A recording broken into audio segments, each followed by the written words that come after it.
Chapter 343. Qin Weibai looked at Red Dress who walked up to her.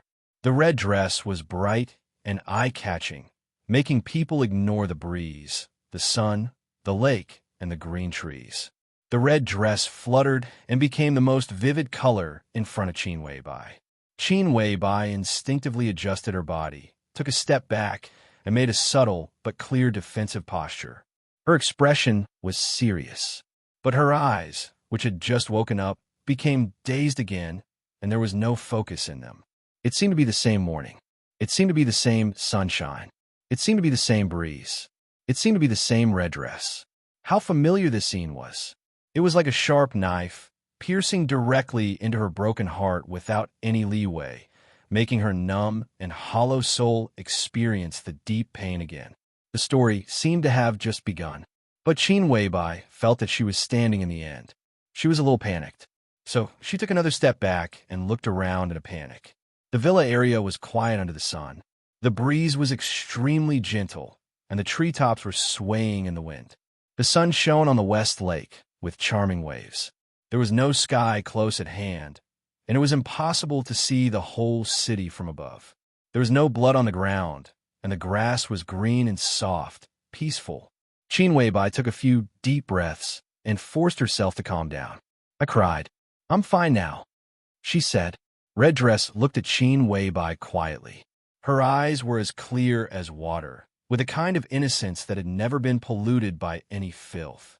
She was wearing a bright red tunic dress and a pair of pure white sneakers. Her fair and straight calves were exposed. Her hair fluttered in the breeze. She was pure and enchanting, like a piece of colorful crystal. She was crystal clear and beautiful, yet so gorgeous. Qin Weibai's eyes stayed on her shoes for a long time. Red Dress seemed to take a small step back in a hurry and whispered, I'm not used to wearing high-heeled shoes. That's good. Qin Weibai smiled. Tianlan just left to find your brother-in-law.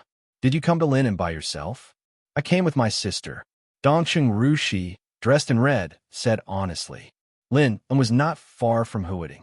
Since Zhou Yuanshan was in charge of the Jiangxia provincial government, it was much more convenient for Dongcheng Qiuqi and Zhou Yuanshan to get together. After Zhou Yuanshan got familiar with the environment in a few days, Dongcheng Qiuqi naturally came to see her husband.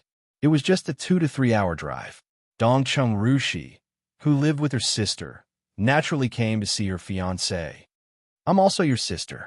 Qin Weibai smiled softly and meaningfully. Her red and swollen eyes were still resplendent, but her expression was extremely gentle. It was a very kind gaze, filled with intimacy, appreciation, and a trace of imperceptible but real guilt. Dongcheng Rushi blushed, blinked her eyes, and subconsciously glanced at her wrist.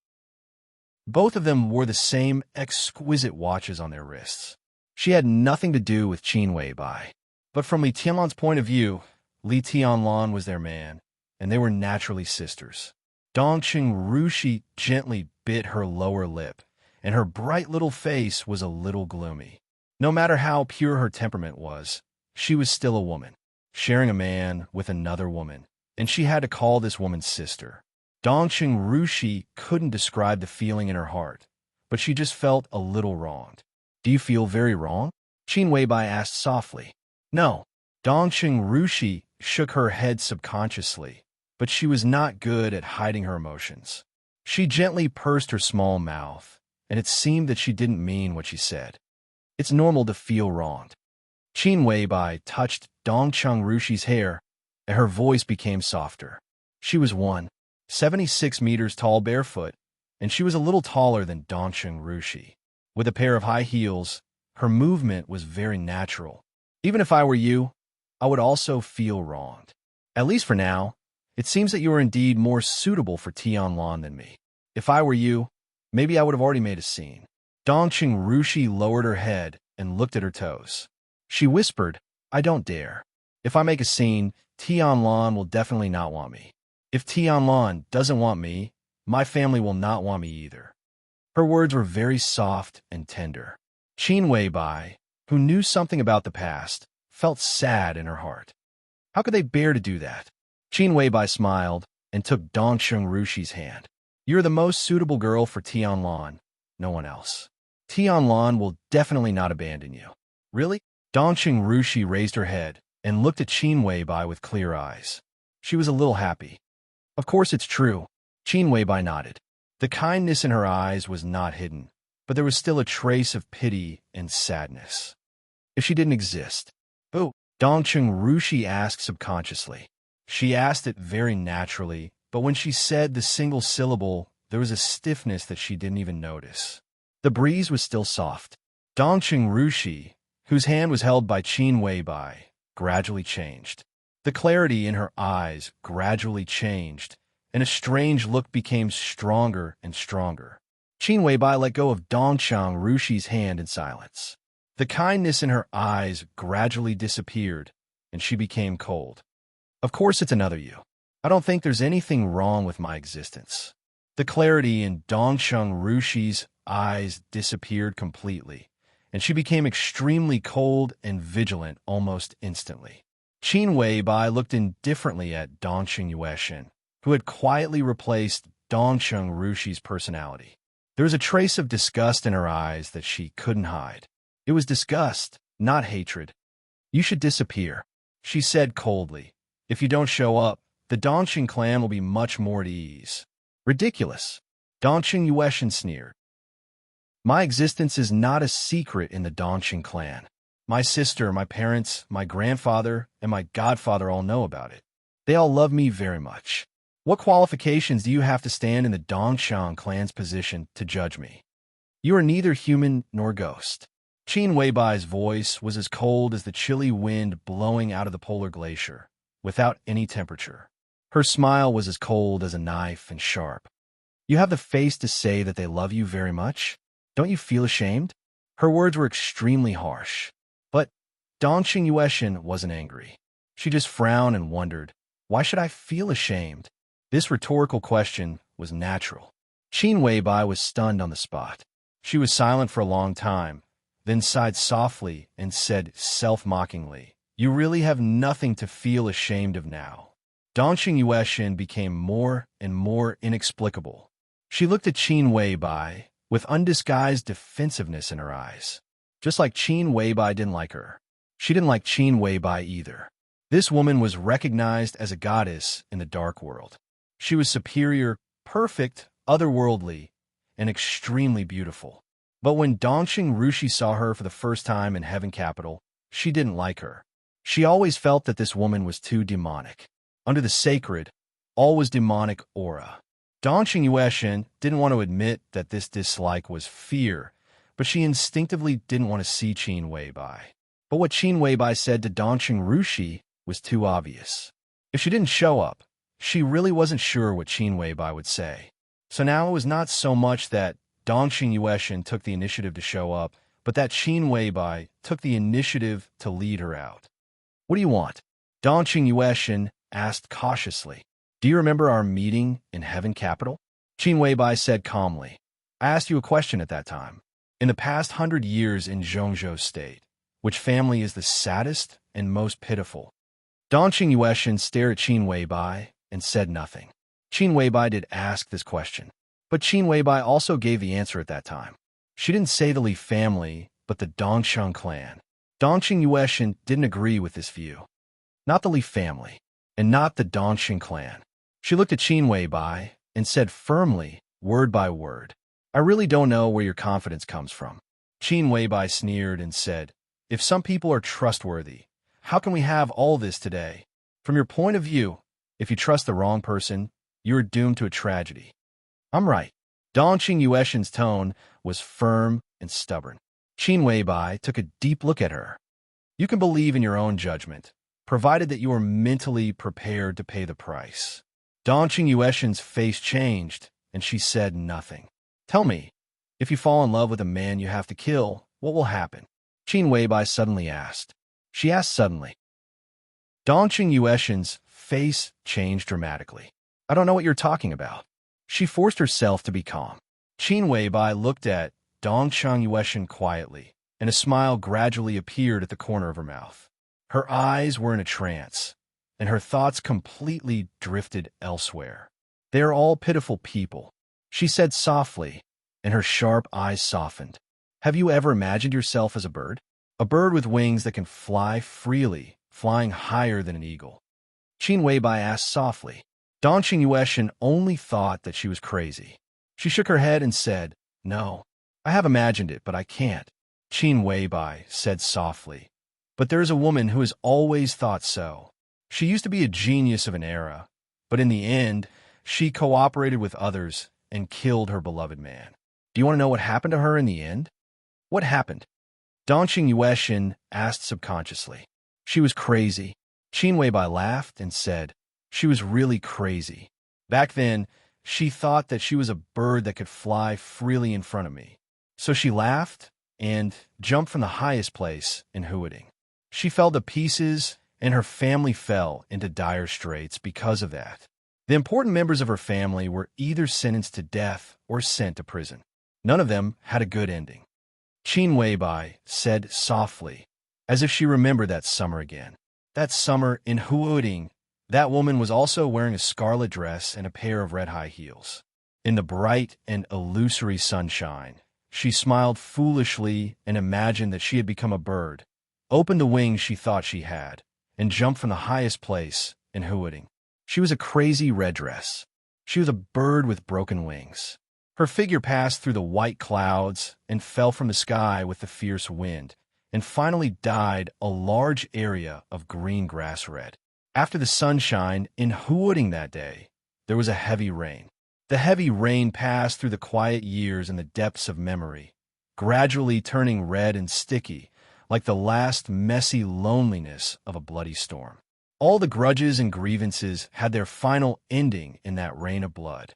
Qin Weibai smiled, looked at the expressionless Dong Qingyueshan in front of her, and said softly, Coincidentally, that completely crazy woman has a name similar to yours. Chapter 344. Li Honghe was making tea. The two villas under Qin Weibai's name were next to each other. Through the white railing, Qin Weibai clearly saw the old man making tea in the courtyard of another villa. The wind was gentle and the sun was shining. The old man's movements were unhurried and leisurely. Seeing Qin Weibai coming over, Li Honghe looked up with a smile and said, Sit down. You're in a good mood.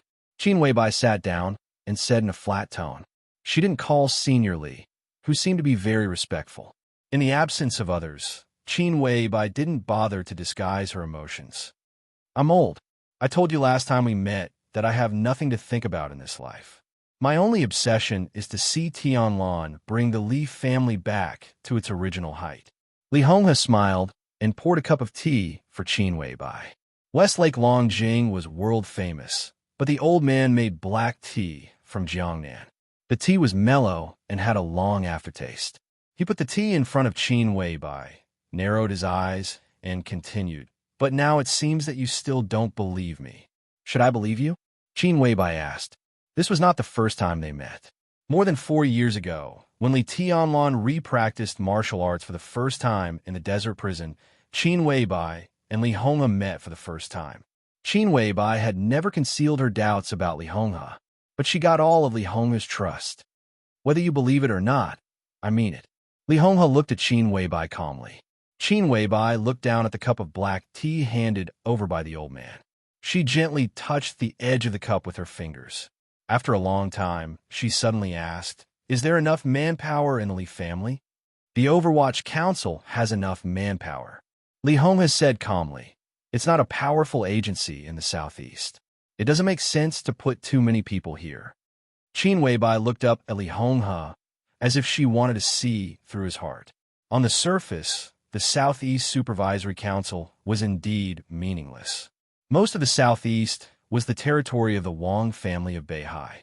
A few areas like Huading were also a mix of crooks and honest people. Those who dared to establish themselves there all had quite a strong background. The power and function of the special warfare system were originally very vague. The Supervisory Council had the function of supervision. But at present, unless an institution blatantly committed treason, the Supervisory Council had no business at all. But it was an organization that could be at the same level as the Special Warfare Department. Li Honghe's position was more meaningful to provide the Li family with a place to survive. The Li family, which had only a dozen people left, was all stuffed into the Overwatch Council. At least, it was equal to having a veritable official identity. It was also equal to Zhongzhou State's recognition of the Li family's status again after many years of treason. With this identity, no matter how much the Wang family of Beihai and Kunlun City hated the Li family, they could only hold it in. If they took the risk to take action, once clues were exposed and used by people with ulterior motives, it might form another case of treason, and the evidence would be more conclusive than the case of treason many years ago. Therefore, in a short time, in the absence of absolute certainty and entanglement of great interests, the Li family would be extremely safe in Lin and with the brand of the Overwatch Council. But it was only limited to safety. It was also very difficult to expand. And this was under the situation that the Li family got the survival soil after Sai City gave up a murderous weapon in 2 provinces in the northeast. Wu Jingmin was transferred from Jiangxia. But all this was only on the surface. No matter how down and out the Li family was, Li Honghe was still there. Although Wu Jingmin was transferred, he went further into the decision-making committee and became the lowest-ranking deputy prime minister in the cabinet. Zhang Qi, the minister of special warfare in the southeast, also hid very well. This was only known by Qin Weibai. God knew how many cards Li Honghe had hidden in his hands.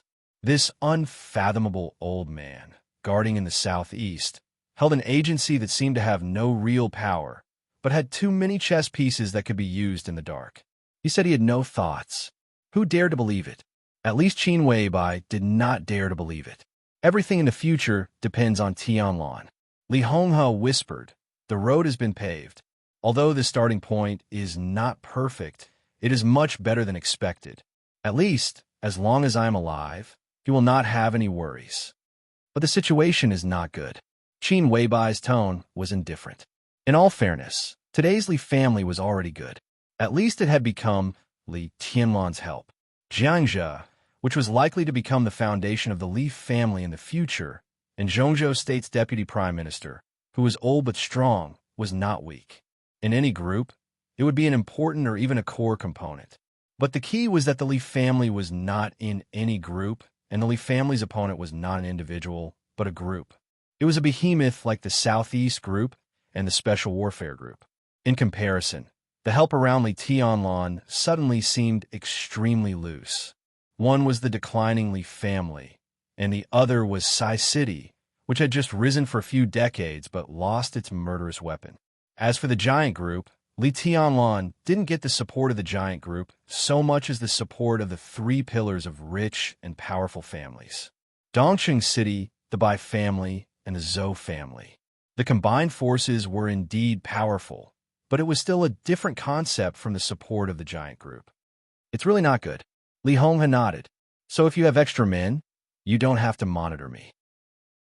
It's better to put them in more useful places." Qin Weibai's slender and delicate fingers gently tapped on the edge of the cup. The sound of fingernails gently touching the teacup was extremely empty, calm, but unusually distant. Qin Weibai's voice sounded in the tapping. "How much can you grasp about the purgatory of Heaven Capital?" The Li family had been away from the dark world for many years. But this problem could still become the most sensitive one in the dark world. Li Honghe, grasping the purgatory of Heaven Capital. Li Honghe did not seem surprised by this question. He was silent for a while, and then said indifferently, "Which aspect do you mean?" There were only 2 main reasons why the purgatory of Heaven Capital could become the top superpower in the dark world in just 3 years, and its momentum surpassed that of the Samsara Palace. First, it was a decisive expert who could almost override the entire dark world. It was deity who had fought with Wang Tianzong more than once without suffering much loss. Second, it was the pillar experts and elite troops of the purgatory of Heaven Capital. Sun Luo, life-prolonging immortality. When the 3 palaces of the purgatory of Heaven Capital were famous in the dark world, people found that the experts of the purgatory of Heaven Capital were far more than Daybreak, Dawn, and Phoenix. There were also a large number of silent experts and real battle-hardened elites. Top experts, steady pillars, and battle-hardened elites formed the most stable structure of the purgatory of Heaven Capital. They had no shortcomings because they were backed by East Island, so they could become a real superpower in the shortest time. All aspects, Qin Weibai said indifferently. This time, Li Honghe was silent for a longer time, and then he said slowly, I don't know. Qin Weibai could hear that it was the truth. But because it was the truth, she felt a little sharp and angry. You don't know? She raised her eyebrows. Don't worry. Li Honghe smiled. Everyone has witnessed Tianlan's performance over the years. The Li family all approves of him, but not everyone approves of him. Qin Weibai's tone was cold. It's enough that most people approve of him. Li Honghe's tone was indifferent. As long as he's strong enough, he can get everything. I've prepared everything that needs to be prepared. You've prepared what I'm not prepared for. He looked at Qin Weibai with undisguised appreciation in his eyes. I didn't expect that the silence of the master of Samsara Palace would have such a big impact in the final battle of Heaven Capital 3 years ago. After the border war, Tiannan appeared, and the purgatory of Heaven Capital entered Tiannan. Is it your doing? Is this our tacit understanding? I'm just doing what I should do. Qin Weibai's voice was indifferent. Tianlan will become stronger, the strongest. I've never doubted that. But he needs time to grow, Li Honghe said in a low voice. His tone was very heavy, because everyone knew what Li Tianlan would be like when he grew up. He knew. The Wang family of Beihai and Kunlun City would also know. The Li family just wanted a soil for survival, and it directly shook the situation in the northeast and southeast of Zhongzhou State. Even with the support of the giant group, it still paid a high price. This was just a soil for survival. So what kind of price did the Li family have to pay to make Li Tianlan grow up? I'll give him time, Qin Weibai said softly. But after he gets time, what else will he get? The sound of fingers tapping on the edge of the cup was still ringing. Calm and collected. The subtle sound seemed to synchronize with the breeze, becoming softer and more soothing. A butterfly flew over the marble coffee table. The butterfly's wings fluttered and finally landed beside the teapot. He can get everything as long as he has time. Li Honghe took a deep breath and said in a low voice, Everything. Qin Weibai laughed. I can't believe you, she said, and even if he gets it, there are two kinds. One is temporary possession, and the other is real possession. Tianlan can get everything, but your existence may take everything away. I have a hunch that you may live longer than everyone thinks. Wang Tianzong slashed you with his sword and made you fall into the invincible realm. It may be for a reason. Seniorly, you just said that most people in the Li family will recognize Tianlan. Her voice paused. The butterfly in front of the table flew up, but it danced in the sight of the two. Qin Weibai's voice was ethereal, vaguely seeming to synchronize with heaven and earth. It sounded with the vibration of the butterfly's wings, occupying all of people's consciousness. So, do you recognize Tianlan? The butterfly danced softly. The wind seemed to be getting stronger. The sky was rising, and the temperature was rising. The sunlight gradually faded, and the air became dark. The coffee table in front of the two remained unchanged, but the grass around them began to wriggle wildly. The grass was rising wildly and completely out of control. Wildflowers appeared in the grass and bloomed rapidly. One by one, the trees grew bigger and taller in the grass at a speed visible to the naked eye. The air became sultry and thick. The villa disappeared. A dense primitive forest suddenly appeared around the two of them. The sunlight disappeared completely. In the darkness, the table and chairs in front of the two seemed to disappear, and the marble table turned into a stone tablet. Two bright red characters were carved on the stone tablet. Zhongzhou State. The butterfly was dancing. The wind was getting stronger. The thick and sultry air was flowing in the wind. The sultry air gradually became cool, and then it turned into bitter cold. It began to snow high up in the sky. The snow covered the treetops and fell to the ground. Of course, I recognized Tianlan. Li Honghe's voice became a little slow, but it was still clear. Really? Qin Weibai's voice was like the sound of nature, filling every corner of the forest, grand and clear, like the voice of a fairy. Yes. Li Honghe's voice became more and more slow. He didn't seem to think there was anything wrong with the forest that shouldn't have appeared. It was still snowing in the sky. The snow was getting heavier and heavier, and the snow kept rising, burying the boundary monument of Zhongzhou State for a moment. Countless trees gathered together, rising and rising again. The landscape was undergoing earth-shaking changes. The snowflakes were getting bigger and bigger. Qin Weibai also didn't think there was anything wrong with the snow that shouldn't have appeared. Her voice still rang through the whole world unhurriedly. If Li Quanta didn't die, between him and Tianlan, what would you choose? Li Honghe's voice sounded a little dull, but it was extremely true and frank. I don't know. What about you? He suddenly countered with a question. The snowflakes all over the sky fell down like crazy. Countless trees were still rising, still gathering. The forest had disappeared. So the rising and gathering trees turned into mountains. The mountain was covered with snow, covering the entire mountain and plains. Of course, I choose Tianlan. Qin Weibai's voice was gentle and sentimental, almost like a whisper. Really? Li Honghe's dull voice gradually became smooth. Why are you so good to him? Or, he looked at Qin Weibai. Who the hell are you? I am, boom. Qin Weibai seemed to have said the answer, but Li Honghe couldn't hear it clearly. The whole world completely collapsed in an instant. The falling snow, the collapsed snow-capped mountains, and the messy sky completely disappeared in an instant. Li Honghe gave a muffled groan. The world returned to its original state. There was still a tea table in front of them. It was still windy and sunny, and the fragrance of tea was spreading. The butterfly was still there, but it became two. One stopped in front of Qin Weibai. The other fell on Li Honghe's hand. Li Honghe looked at Qin Weibai. His eyes were a little strange. The expression on Qin Weibai's perfect face changed, and she stared at the butterfly in Li Honghe's hand. You want to hypnotize me? Qin Weibai's voice was extremely cold. You want to hypnotize me? Li Honghe said softly. Qin Weibai was silent. In the spiritual field, both of them were masters. She understood what was going on in an instant. At the beginning, the primeval forest and the boundary marker of Zhongzhou State were all normal, because that was the world deep in Li Honghe's heart. It was the border, but there shouldn't be snow at the border. The moment the snow appeared was the beginning of Li Honghe's counterattack. The vast snow and the snow-capped mountains were Qin Weibai's inner world. The only world. Qin Weibai recognized Li Honghe's inner world. That was the real border of Zhongzhou State. Li Honghe also recognized Qin Weibai's inner world. That was the real Kunlun of Zhongzhou State.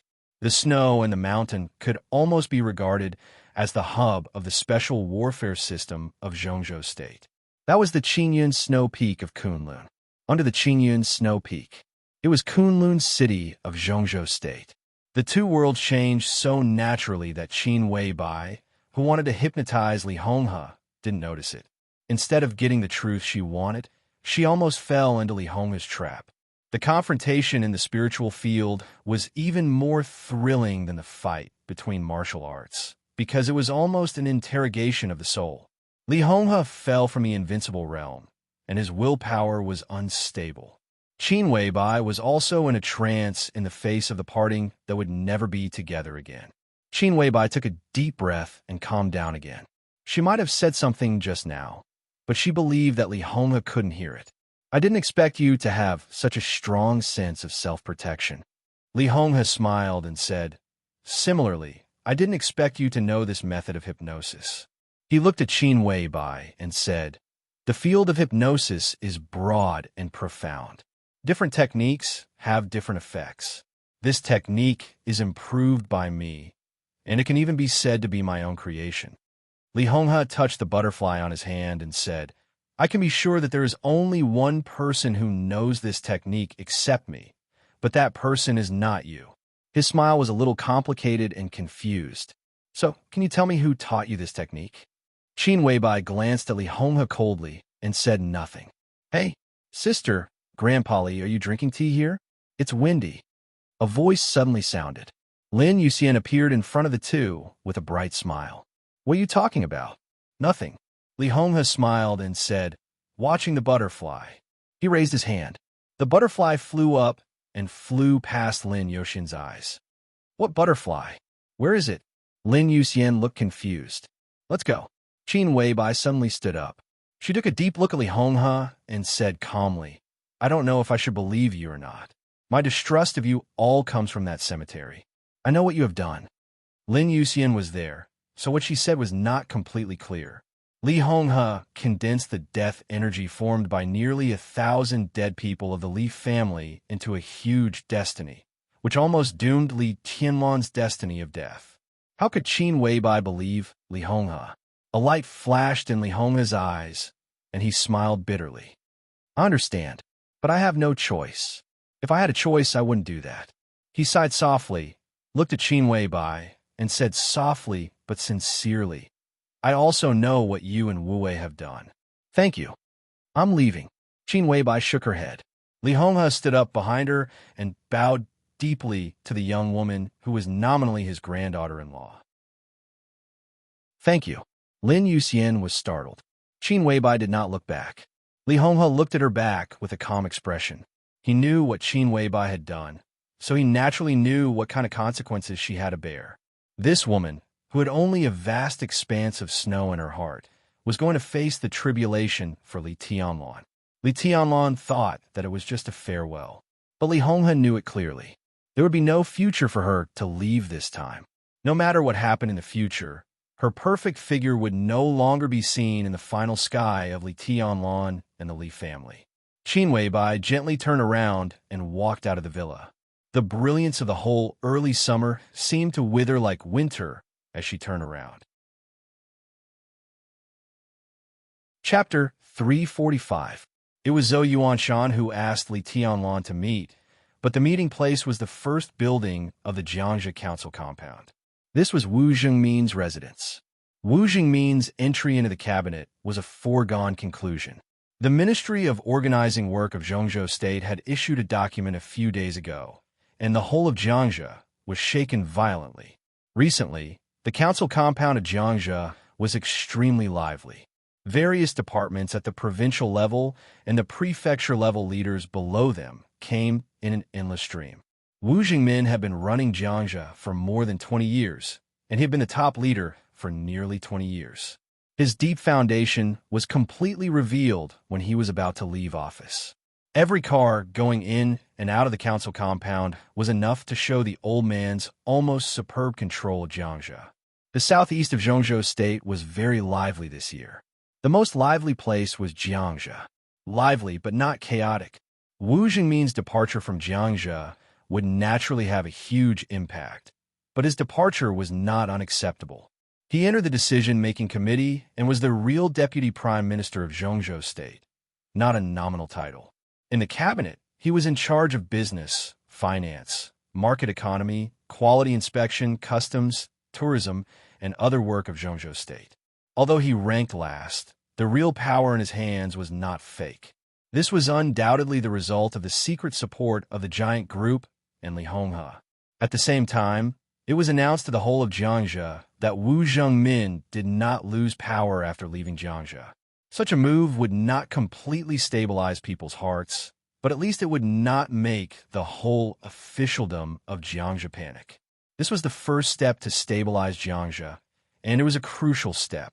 Only when Wu Zhengmin was still in power could all the subsequent actions of the Li family be meaningful. It was just after 9 o'clock in the morning when Li Tianlan arrived at the council compound on Fu Road, Linnan Province. Wu Zhengmin's secretary stood at the door to greet him. The secretary had the same surname as Li Tianlan, and his first name was Tong. He was ordinary, introverted, and reserved. He reached out to stop Li Tianlan's car, opened the door of the passenger seat, and sat down. He said with a smile, "Your Highness, I'm Li Tong. The secretary and the governor are walking in the yard, and they asked me to pick you up." Li Tianlan nodded with a smile, his eyes peaceful. As the secretary of the top leader of Jiangxia, Li Tong's information was naturally among them. However, compared with the 13 directors of Jiangxia, Li Tong's information was a lot more vague. The Wang family of Beihai and Kunlun City joined hands to attack Li Honghe. After that, a series of rapid and hasty changes occurred. No one else was prepared, not even the Li family itself. It was completely unrealistic for Li Tianlan to integrate into the high-level circle of Jiangxia in just a few days. Today, he bit the bullet and came here, which seemed to be pushing a duck to the perch. Under the circumstances that he had not even met Wu Zhengmin, it was naturally difficult for him to understand what kind of person Li Tong was.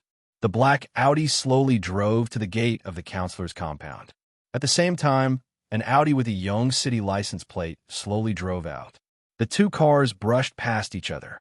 Li Tianlan glanced at it. It was the number 1 bus from Yong City. It's Secretary Ji's car. Li Tong reminded softly. He looked out the window at the departing Audi with undisguised envy in his eyes. Secretary Ji Kong of Yong City, Li Tianlan said with a smile.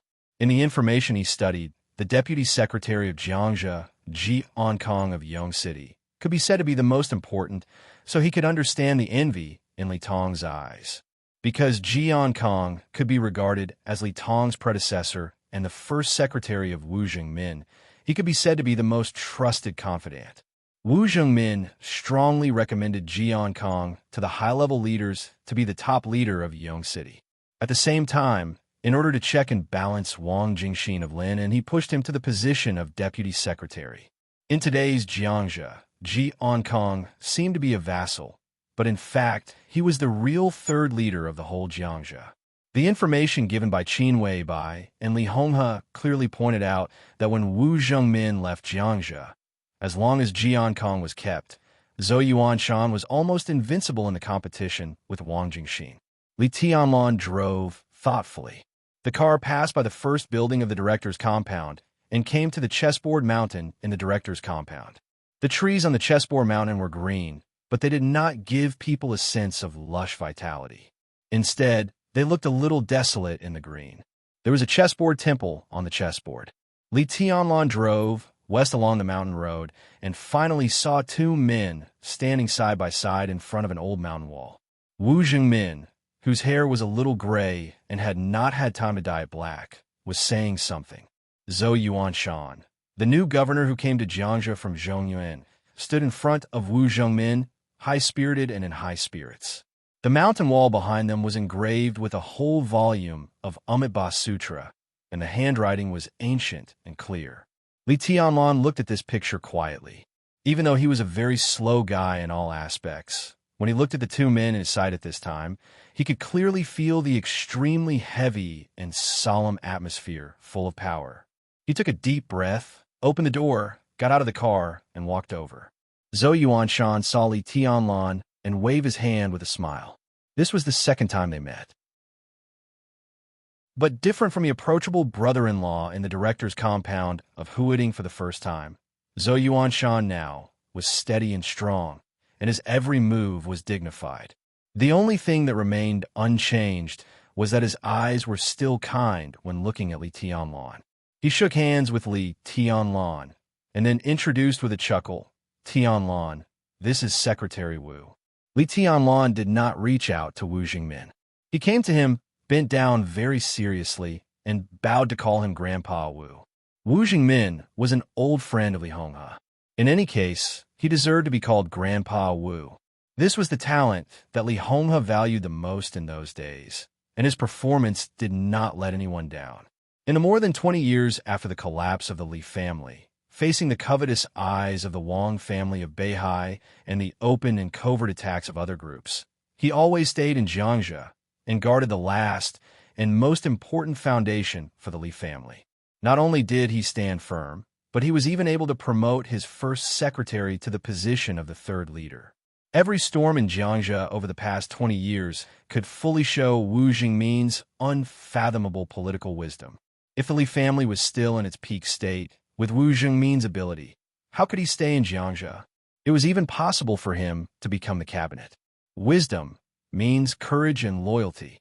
Wu Zhengmin could hardly find any flaws. This was a real strong man. He waited for the current situation with more than 20 years of silence and persistence, and finally won everyone's respect. Such silence was even more powerful than the desperate roars of too many people. "Why are you so polite?" Wu Zhengmin smiled and helped Li Tianlan. His eyes were a little emotional. Looking at Li Tianlan's young face, he whispered, "Today's situation is not easy, and it will depend on you in the future. Don't worry, Grandpa Wu." Li Tianlan's voice was very light, but there was no guilt in it, only firmness. In this situation, Jiangxia can only be temporarily handed over to Yuanshan. Wu Jingmin sighed and said, "Today I called you here for no other reason. I just want to express an attitude to the outside world. Even if I leave Jiangxia, the Li family has a successor, and there is a good enough team for the giant group to build their next generation with you as the core. Only in this way can these people in Jiangxia continue to maintain confidence and hope. If you have nothing to do in the afternoon, you and Yuanshan can accompany me for a walk. I guess I have to see a lot of people." "Okay." Li Tianlan nodded, as calm as water. "Ankang has just been here. He has made it clear that he will support Yuanshan's work. If I leave Jiangxia, as long as Ankang is still there won't be a big problem within 3 years. Tianlan, time is very tight. The next 3 years are very important for you, for me, for Yuanshan, and for the entire Li family. And all of this depends on your performance in the next 3 years." Wu Zhengmin looked at Li Tianlan with gentle eyes. "Are you confident?" Li Tianlan nodded in silence. He understood what Wu Zhengmin meant. 3 years later, there would be a major change of government in Zhengzhou State once in a decade. At that time, if there was no accident, Wu Zhengmin would definitely retire. After all, he was too old. Once Wu Zhengmin retired, the situation in Jiangxia would be unpredictable. At that time, whether Governor Zhou Yuanshan of Jiangxia could take the position or not would be the key. If Zhou Yuanshan could not stay in Jiangxia, the Li family was bound to be in turmoil again. Even if Zhou Yuanshan could get a position not inferior to that in Jiangxia, the Wang family of Beihai that regained control of Jiangxia would not let the Li family have a good life. If Zhou Yuanshan was forced to leave, it would even affect the layout of the giant group. This was a real move in one hair, and the whole body would be affected. It was difficult for the Li family to make any real big moves in Jiangxia within 3 years. Therefore, everything was on Li Tianlan. 3 years later, it was the time to really test the Li family's survival. What Li Tianlan could do could even directly determine the final result of the Li family. And what he had to do was not only to ensure that his martial arts advanced by leaps and bounds, but also to make his power expand rapidly. At least, he had to ensure that Zhou Yuanshan could take the position in Jiangxia. This was the bottom line and the biggest goal. "Don't worry, Grandpa Wu." Li Tianlan took a deep breath. His tone was not excited. "Next, everything depends on me." Wu Zhengmin nodded and said meaningfully, "When a pawn crosses the river, there is no way back. It can only move forward. Everyone is a pawn." Zhou Yuanshan whispered. The general trend was like a chessboard. Every time there was a turbulence on the chessboard, there were dense black and white interlacing, just like Go. But when it came to the Li family, the general trend of the Li family was also a chessboard. But because they had too few pawns, each pawn must have a more distinct role. It was like chess. Wu Zhengmin crossed the river from Jiangxia to Yuzhou. Zhou Yuanshan crossed the river from Zhongyuan to Jiangxia. Li Tianlan also crossed the river from Jiangxia. They were all pawns crossing the river. There was no retreat. On the chessboard mountain, in front of the chessboard temple, the three of them stood quietly, like 3 pawns on the chessboard who crossed the river first. Chapter 346. In the afternoon and night, Wu Zhengmin took Li Tianlan to meet a lot of people. Jiangzhou was very big, but in the past many years, the power structure was extremely simple, especially in the years when the Li family was destroyed. No matter how Wu Zhengmin insisted, at least in the overall situation, he was the backbone of the Southeast group. After the end of the Yuzhou conference, Wu Zhengmin, who had entered the cabinet, officially left the Southeast group and became Li Honghe's subordinate again. Naturally, he was unwilling to let go of the team he had cultivated in Jiangxia for many years. He must do his best to leave these team members to the Li family. Wu Zhengmin was upright and had sharp eyes. In more than 20 years, the team he had built in Jiangxia was absolutely full of talents. In his own words, few people would care about an old guy like him who was too old to be active for a long time.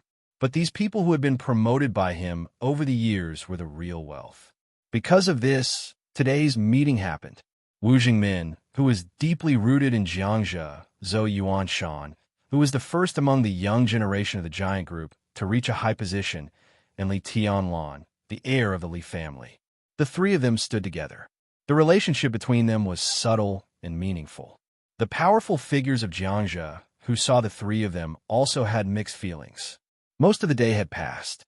Li Tianlan didn't know how many people he had met, but he clearly remembered their attitudes. Among the 13 directors of Jiangxia, except for Zhou Yuanshan himself, Wang Jingxin, and Su Xinghe, who had not yet arrived in Jiangxia, 6 directors clearly expressed their support for Zhou Yuanshan, and 2 expressed a certain degree of support. In addition, the attitude of the main people in charge of the cities under Jiangxia was also relatively optimistic. It might take time to test the specific situation, but at least for now, no one clearly opposed Zhou Yuanshan taking over the team left by Wu Zhengmin. Today's trip was already worthwhile for him to get this result. When Wu Zhengmin left and Su Xinghe took office, the real struggle between the dragon and the tiger had just begun. Li Tianlan had dinner in the number 2 building of the director's compound, and then drove back to the villa area by West Lake. The lights were still on in Qin Weibai's 2 villas, but Flaming Fire and Qin Weibai had left. In the afternoon, when Wu Zhengmin took him to visit a senior deputy governor of Jiangxia, Qin Weibai sent him a text message. It was a simple message with only 3 words. "I'm leaving." Li Tianlan didn't reply at that time. At this time, he took out his mobile phone and glanced at it again. He suddenly felt a burst of melancholy. Li Honghe was drinking tea in the living room. Lin Fengting, who had been elusive in recent days, sat in front of Li Honghe and talked about some interesting things inside the Lin clan with a smile. Li Tianlan's heart was empty, with some disappointment that he himself was not aware of. "You're back." Li Honghe glanced at him with gentle eyes. "How are you today?" "It's all right." Li Tianlan sat on the sofa and poured himself a cup of tea. After Elder Wu leaves, the situation in Jiangxia will not change much. It is unlikely to get better, but it will not get worse either. It will be a fierce battle. The real winner will be outside of Jiangxia in 3 years. Lin Fengting smiled and pointed out the current situation with one prick. He didn't care about the affairs of the world, but it didn't mean that he was a fool. Since he had decided to help the Li family, he must pay attention to the current situation of Zhongzhou State. Lin Fengting could see the current situation clearly. In the general election 3 years later, how strong the Li family can be will directly determine the situation in Jiangxia. At present, it is the bottom line to let Zhou Yuanshan take advantage of the situation and serve as the top leader of Jiangxia in 3 years. If he can't achieve this goal, the Li family will be in danger. If he is forced to leave Jiangxia, after Wu Zhengmin retires, all the forces he has cultivated over the years will undoubtedly fall to the Wang family of Beihai. At that time, the Li family will have nothing, and Zhou Yuanshan, who has bet on his political future, will completely lose the qualification to compete with Wang Jingxin. The giant group will also rebound because of Zhou Yuanshan's failure. The 3 pillars of the wealthy will be forced by the internal pressure of the group, and their support for the Li family will be greatly reduced. At that time, Lin Fengting didn't go on, but glanced at Li Honghe intentionally or unintentionally. Li Honghe drank tea with a calm expression. 3 years later, there would be a general election. Wu Zhengmin would retire, and Li Honghe's health might not be able to support it. If Zhou Yuanshan was defeated in Maicheng, the Li family would really be at the end of its road at that time. On the contrary, if Zhou Yuanshan took advantage of the situation and absorbed the team left by Wu Zhengmin, no matter how bad the Li family was, with Jiangxia as the foundation, it would at least have a chance to breathe. The giant group would definitely support Zhou Yuanshan. and the southeast group would definitely oppose it. It was not difficult to guess the position of Kunlun City. The loose giant group might not be able to withstand the cooperation of the southeast group and the special warfare group at that time. As for the academics, there were more important goals 3 years later, so it was bound to not give them too much support. Therefore, how far Li Tianlan could develop in these 3 years and how much support he could give Zhou Yuanshan became the key. I've met Yuanshan. With him and Zhengmin, Jiangzhe is not a big problem. At present, this matter is temporarily over. When will you leave? Li Honghe looked at Li Tianlan and asked. Now, Li Tianlan said, the storm in Lin had settled down, and there would not be too many ups and downs in 2 or 3 years. It was meaningless for him to stay here. Okay. Li Honghe nodded, glanced at the door of the villa out of the corner of his eye, and showed a smile. A light figure walked into the hall, wearing a red dress. She looked as charming as fire, but her temperament was as clear as water. She blinked at Li Tianlan and said in a clear voice, "You're back." Dongcheng Rushi. Li Tianlan was a little stunned and nodded subconsciously. "Why are you here?" "I came with my sister," Dongcheng Rushi said softly. Dongcheng Rushi said softly. She sat down beside Li Tianlan obediently and reached out to hold one of his hands. Li Honghe looked at this scene with warm eyes and a hearty smile. "Fonting, don't you think these 2 children are a good match? When the final maneuver is over, I'll go to Zhongyuan in person to set their wedding date as soon as possible." Li Tianlan frowned. Li Honghe didn't seem to notice this. He looked at Dongcheng Rushi with a smile and said, "Girl, what do you think of your engagement with Tianlan?" "No." Dongcheng Rushi shook her head and glanced at Li Tianlan. "I'll listen to Tianlan." Li Honghe laughed and didn't hide his joy. "There's no hurry about the wedding date. Let's talk about it in a few years," Li Tianlan said in a calm tone. "No matter how busy you are, can you be so busy that you don't even have time to get married?" There was a sharp flash in Li Honghe's eyes, and he was a little unhappy. "Let's wait and see." Li Tianlan's tone was brief, suppressing the emotions in his heart. Dongcheng Rushi looked at Li Tianlan in a daze. After a long time, she silently lowered her head, but did not let go of Li Tianlan's hand. "Go pack up first, and we'll go to Huading later." Li Tianlan took a deep breath and squeezed Dongcheng Rushi's slightly cold palm. Dongcheng Rushi nodded, stood up, and went out. Packing up was an excuse in itself. Neither she nor Li Tianlan had anything to pack. Dongcheng Rushi walked out of the villa and sat at the marble table in the yard, holding her cheeks in her hands in a daze. In the villa, Li Honghe looked at Li Tianlan with a gloomy face. Li Tianlan drank his tea calmly. The engagement was set many years ago.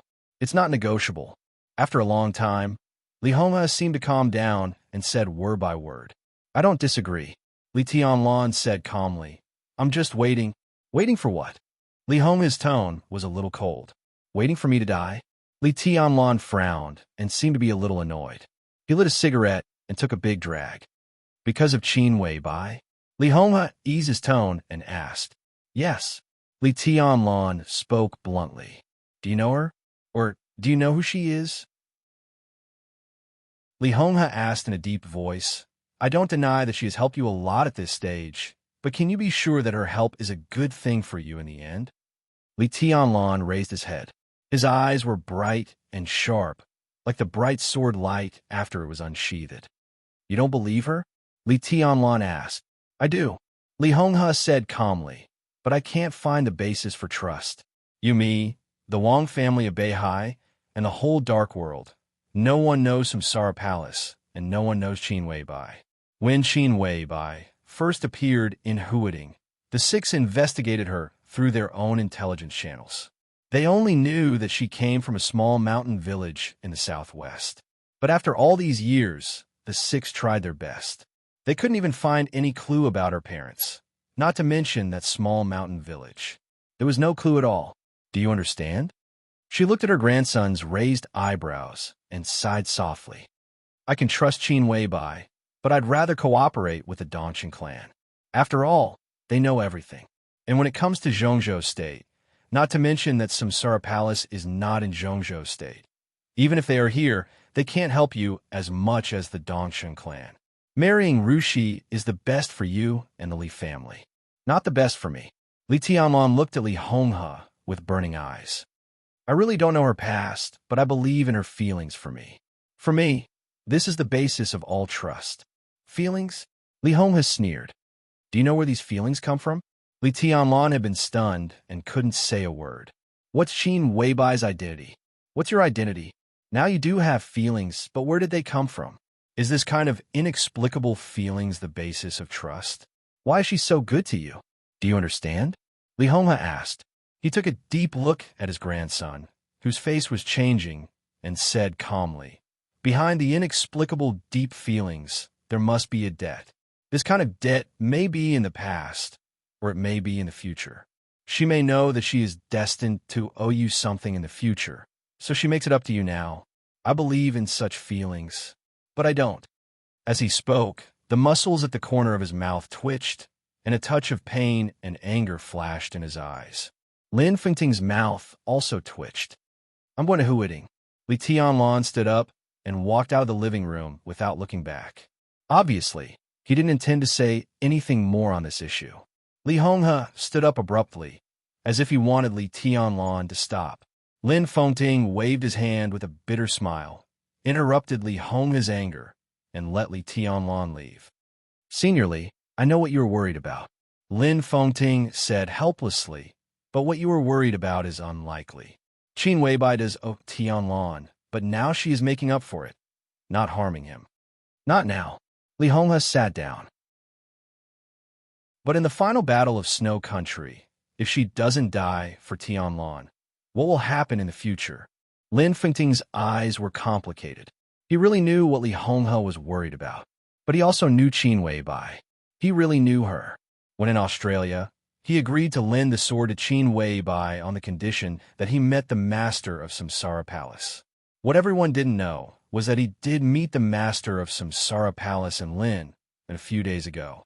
After meeting the master of Samsara Palace, he knew the origin of Samsara Palace, Qin Weibai, her debt, and the cause and effect that Lin Su said that day.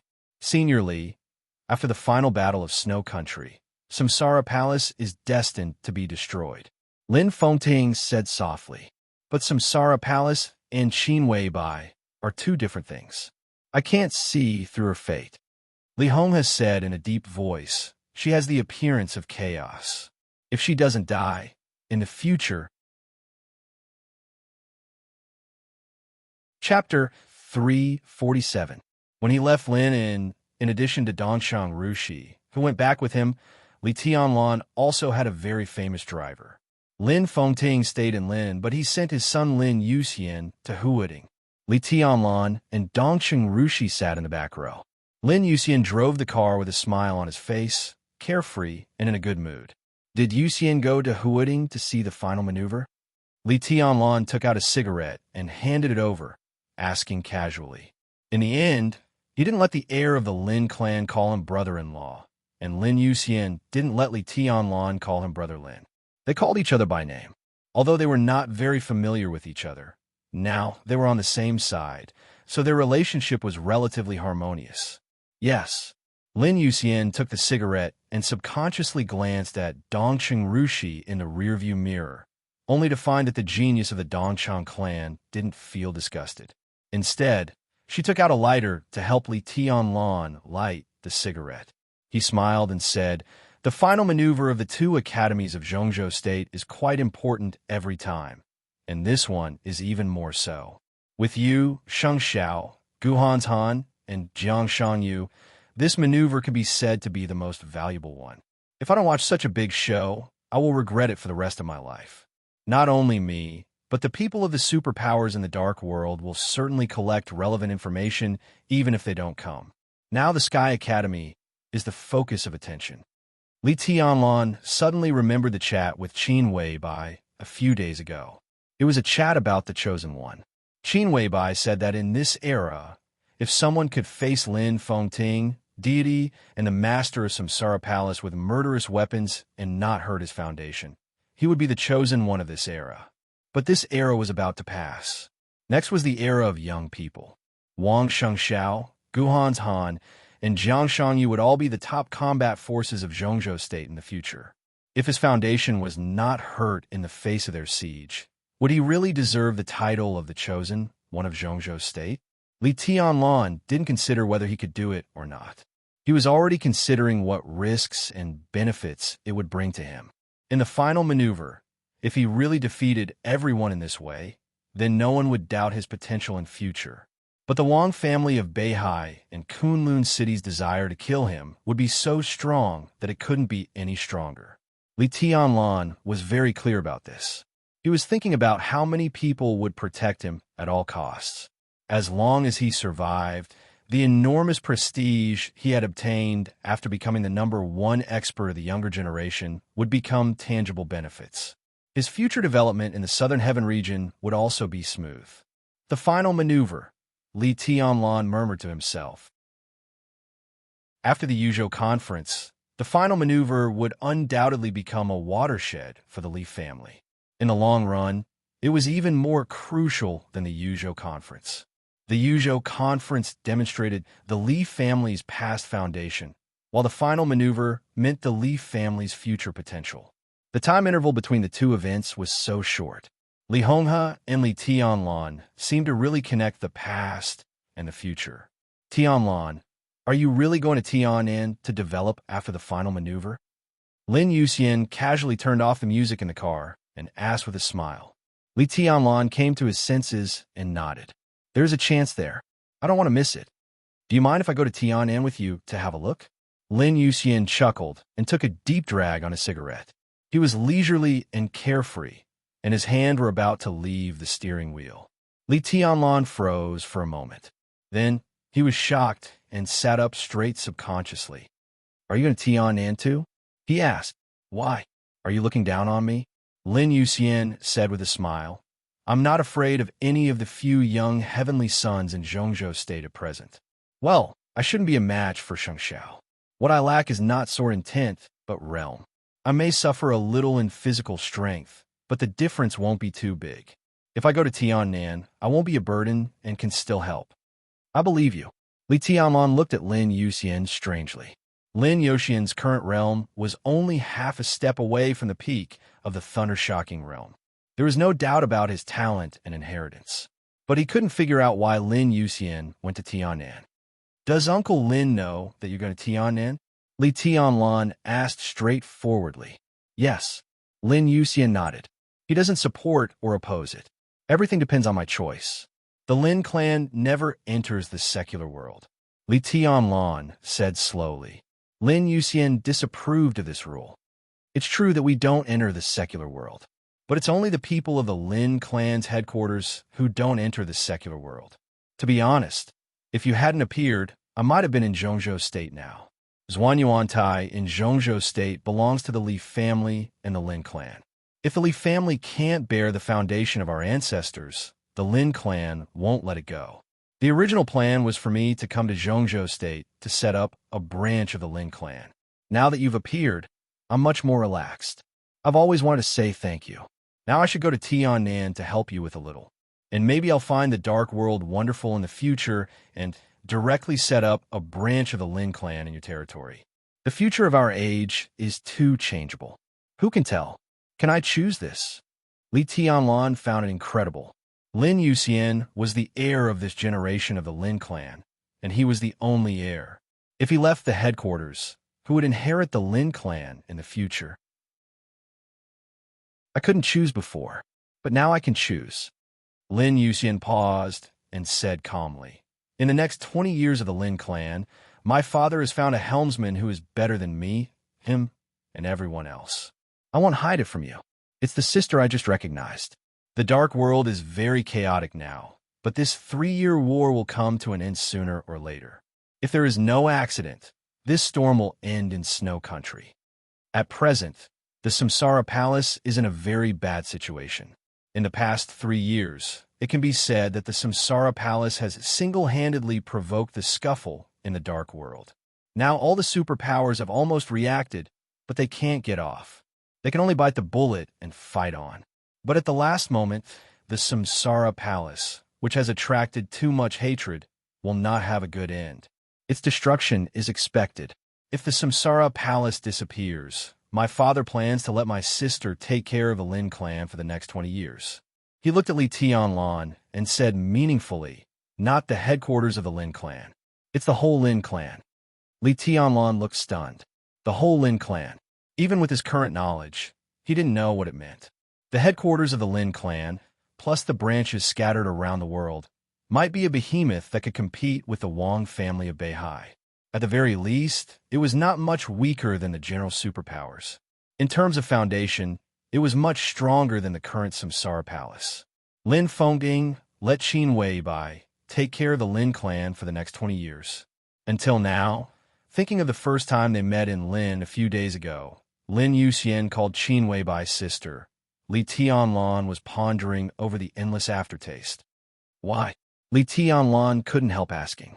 This question was simple and complicated, containing too many things. Among these things, the word trust was particularly sensitive. Why did Lin Fengding trust Qin Weibai so much? Because my sister doesn't care about these things. Lin Yuxian whispered, "This is what my father told me. She doesn't care about power and interests. For the dark world, my sister really has no desire. Otherwise, the Samsara Palace must be different today. As long as her requirements are met in the things she cares about most, she is the most trustworthy person." What she cared about most, Li Tianlan thought of Lin Yuxian going to Tianan with him. He seemed to understand something, but he still couldn't help asking, what does she care about most? Your stability. Lin Yuxian's eyes were a little envious. You're what she cares about most. As long as you can be stable, she won't care about anything else. That was why he followed Li Tianlan to Tianan. In the case that the Samsara Palace was doomed to be destroyed, the loose and united Lin clan might not be able to give Li Tianlan much help, but at least it could provide Li Tianlan with a way out. Li Tianlan thought of what Li Honghe had just said. Behind the inexplicable deep affection, there must be a debt. If there was really a debt, what kind of debt could make her compensate so affectionately and persistently? Li Tianlan shook his head hard and threw away the cigarette, but in his hand. He didn't speak for a long time. Lin Yuxian smiled, turned on the music in the car again, and drove in silence. There was one thing he didn't say. He now had a choice not to inherit the Lin clan. If he followed Li Tianlan to Tianan and eventually established a branch of the Lin clan in Zhongzhou State, such a result was the best for Li Tianlan, Qin Weibai, the Li family, the Wang family of Beihai, the Lin clan, and even the Dongcheng clan. Lin Yuxian even knew what Li Honghe was worried about. It was said that in the most glorious period of the Li family, there was a beautiful woman who was also very good to Li Kuang too.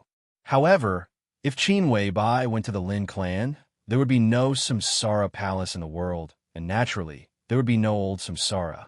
Dongcheng Rushi, who had been quietly lying in Li Tianlan's arms, moved her body, rubbed Li Tianlan's eyebrows, and whispered, "Are you unhappy?" "No." Li Tianlan smiled. "What about you? You haven't spoken since you got in the car. Are you unhappy?" He told Li Honghe to postpone the wedding in front of Dongcheng Rushi. Dongcheng Rushi had a reason to be unhappy. "No." Dongcheng Rushi looked into his eyes. "I have something on my mind." Lin Yuxian, who was driving, twitched the corner of his mouth and almost couldn't help laughing. The so-called worry was naturally something that couldn't be said. The daughter of the Dongcheng clan was generous, which was too cute. Li Tianlan almost couldn't help it. He touched Dongcheng Rushi's hair and chuckled. "What's on your mind?" Dongcheng Rushi was a little hesitant. She turned to look at the night sky outside the car window. Under the night sky, the bright moonlight shone on the highway without street lights, and it was cold. She looked at the cold moon hanging high in the sky and was lost in thought. "I seem to have heard a name." Dongcheng Rushi's eyebrows furrowed in distress. Her eyes were still pure, but at this time there was a trace of indescribable calmness and clarity instead of blankness. Chapter 348. When he returned to Huuding, it was nearly 1 o'clock in the morning. The turbulent mid-July had completely passed. July 21st. There were still 10 days before the final maneuver. Li Tianlan did not return to the Sky Academy, but went directly to the East Emperor Palace on the outskirts of the city. It was windy late at night in Huoding, and it seemed that rain was coming. The glass palace, which could be said to be quite colorful in the whole of Huoding, was silent and cold in the night. The security guard at the gate of the East Emperor Palace opened the door, and the Audi slowly drove into the East Emperor Palace. Looking at the huge palace in front of him, which was mostly made of glass, Lin Yuxian was amazed. The palace was exquisite and magnificent, and the artificial lake around it was clear and charming. In the dark of the night, the light from the glass and the lake reflected off each other. It was as if the lake had risen directly into the sky, or as if the palace had been built in the water. It was ethereal and ethereal, without the slightest bit of vulgarity. What a good place, Lin Yuxian said with a smile. Is this your lair? Sort of. Li Tianlan nodded and smiled. It's just the beginning. It looks gorgeous on the outside, but there's nothing inside. Nothing. Lin Yuxian smiled strangely. He was indeed a person who was easy to get along with. He was so casual that he seemed to have no pursuit. Although it was not a long journey from Lin and to Huoding, Li Tianlan had already established some good feelings for him. He was such a brother-in-law with great strength, but was too lazy to steal any limelight. His motto was to enjoy others' happiness, so Li Tianlan could not help but appreciate him. Li Tianlan responded casually, but he saw Lin Yuxian glancing at Dongqing Rushi with a gloating face. He glanced at Dongqing Rushi with a baffled look. Dongqing Rushi stood beside Li Tianlan, raised her head, and looked at the glass palace in front of her. Following her gaze, he vaguely saw a slim figure standing behind an open window on the top floor of the glass palace. The moment Li Tianlan saw her, the open window was closed, and then the whole palace was lit up. The light shone from the inside out and fell on the artificial lake in front of them.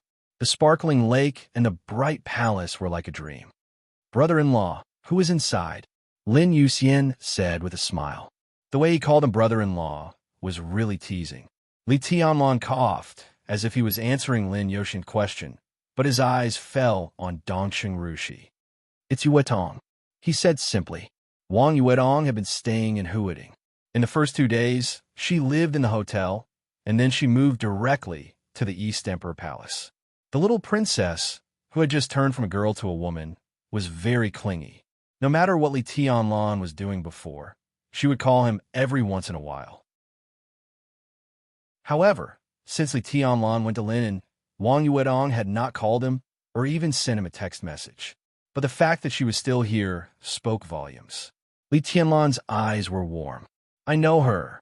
Dongqing Rushi nodded and said softly. Li Tianlan thought she would continue to say something, but after the 4 words Dongqing Rushi, there was no more. How could such an attitude be ambiguous? She had no attitude at all. Li Tianlan felt a headache and subconsciously began to imagine the scene of Dongqing Rushi and Wang Yuetong meeting later. The door of the summer palace opened.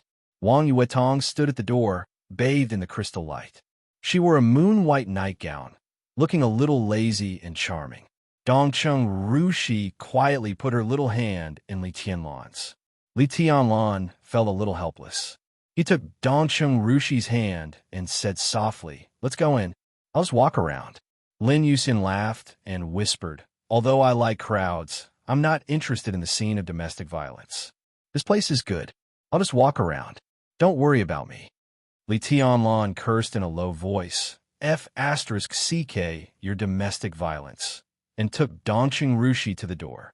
Wang Yuetong stood quietly in front of the door. Her big eyes were full of complicated emotions. She was a little uneasy and a little panicked. Dongqing Rushi looked calmly at the carvings on the marble pillars at the entrance of the summer palace without saying a word. Why didn't you call me these days? Li Tianlan whispered. I thought you went back to Yuzhou. Wang Yuetong shook her head subconsciously and whispered. If I go back to Yuzhou, will I never see you again? How come? Li Tianlan shook his head and reached out to touch Wang Yuetong's hair. His voice was warm. Do you know what happened in Linen? Wang Yuetong bit her lip and said nothing. She was the little princess of the Wang family of Beihai, but she couldn't represent anyone. She couldn't even say sorry to Li Tianlan. This obviously uneasy, but unable to say anything was the most embarrassing and heavy position. Li Tianlan sighed and held Wang Yuetong in his arms. He was still holding Dongshang Rushi's hand. Or it could be said that he was held by Dongshang Rushi, while his other hand was holding Wang Yuetong. The posture was a little weird. Wang Yuetong was silent.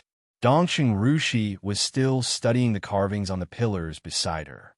Tianlan, don't you blame me? Wang Yuetong held Li Tianlan tightly and asked nervously. At that time, she knew what happened in Lin, and almost immediately, her original sweet and happy little thoughts were also covered with a layer of shadow. In the past few days, Wang Yuetong could be said to have lived like a year. Now that she was in Li Tianlan's arms, she suddenly felt relaxed. Why should I blame you? Li Tianlan asked with a smile. Wang Yuetong wanted to say something, but stopped on second thought. The invincible realm expert who seriously injured Senior Li with one sword in Lin and was her biological father. More than 20 years after the Li family was destroyed, the Wang family of Beihai showed its position to the remaining Li family for the first time. The two families used to be very close, but now the contradiction was so sharp and obvious. What happened in Lin and Wang Yuetong hesitated. What happened in Lin and has nothing to do with you, Li Tianlan said calmly. That's the choice of the entire Wang family of Beihai. Yuetong, I don't blame you, because you can't decide anything. But it doesn't mean that I don't have any thoughts about the Wang family of Beihai. Between you and me, no one is sorry to anyone, let alone right or wrong. But since we have different positions, and what happened in Lin and happened, I must write it down. To be honest, I don't hate the Wang family of Beihai or your father. But since he chose to attack the Li family, my counterattack in the future will certainly not be peaceful. He paused, looked at Wang Yuetong, and continued. As for you, I thought you would go back to Yuzhou without saying a word. If you really go back to Yuzhou, I won't blame you. If you're still here, I won't blame you. You, a woman, can still persist in the situation that the Wang family of Beihai and the Li family are against each other. Why should I, a man, give up? It's not that I don't have this responsibility. Otherwise, you are really blind. Really? Wang Yuetong raised her head in Li Tianlan's arms, with tears in her eyes. It could be seen how much pressure and suffering she had suffered in the past few days. Of course it's true. You are my woman. If you don't let go, I certainly won't let go. Li Tianlan pinched Wang Yuetong's little nose dotingly, very gently. Dongsheng Rushi squeezed Li Tianlan's hand hard, very heavily. Li Tianlan felt a pain in his palm, and then he remembered that he had ignored the daughter of the Dongsheng family. Let me introduce. Li Tianlan bit the bullet and said, This is Dongsheng Rushi, and this is Wang Yuetong. Even if you haven't met before, you should have heard of each other. Silence. There was an awkward silence that made people's scalps numb. Wang Yuetong lay in Li Tianlan's arms. Dongsheng Rushi held Li Tianlan's hand. The two seemed not to hear Li Tianlan's words, and they didn't even bother to do the most basic courtesy. Li Tianlan subconsciously thought of Qin Weibai. If she was here, Li Tianlan thought about it, and he really wasn't sure what kind of scene it would be if Qin Weibai was here. He suddenly looked forward to that scene. Li Tianlan stood for a while. Seeing that the two didn't want to talk, he sighed softly and was about to speak. Dongsheng Rushi moved her palm. Wang Yuetong stood up from Li Tianlan's arms and said softly, I'll prepare the bath water for you. Stay with me tonight. I have something to tell you. A charming blush appeared on her face, and she whispered, I'm ready. The corner of Li Tianlan's mouth twitched, and he took a deep breath. Before he spoke, Wang Yuetong continued, There is a document in the study from the Sky Academy. You can take a look at it when you have time. She turned directly to the bathroom. Dongsheng Rushi was still quietly looking at the flowers and plants engraved on the marble pillar. From beginning to end, Dongsheng Rushi and Wang Yuetong seemed to ignore each other and never looked at each other. Was this considered jealousy? Wang Yuetong's figure disappeared. Dongsheng Rushi finally turned her head and looked at Li Tianlan. The light in the hall shone on the door. Her eyes were pure and penetrating. "Will you accompany me tonight?" Dongqing Rushi looked at Li Tianlan with burning eyes. She squeezed Li Tianlan's hand, turned her head, and whispered, "If you accompany me, I can do what I did for you at my sister's house again." Her voice was low, and her face was flushed. Dongqing Rushi, Wang Yuetong, one on the left and the other on the right. Both sides were temptations. Li Tianlan almost collapsed. He forced himself to calm down and said helplessly, "I won't go anywhere tonight. I'll meditate in the study." There were 10 days before the final maneuver. At this time, he really should seriously adjust his state. Dongqing Rushi said faintly, "Oh." Li Tianlan took her to the top floor and arranged a bedroom for Dongqing Rushi next to his bedroom. The 3 bedrooms were next to each other. Li Tianlan was in the middle, and Dongqing Rushi and Wang Yuedong were on the left and right. Lin Yoxian's bedroom was arranged next to Yu Donglai's. The old man had been living here. At this time, he seemed to be meditating, so Li Tianlan did not disturb him. After doing all this, Li Tianlan went to the study downstairs.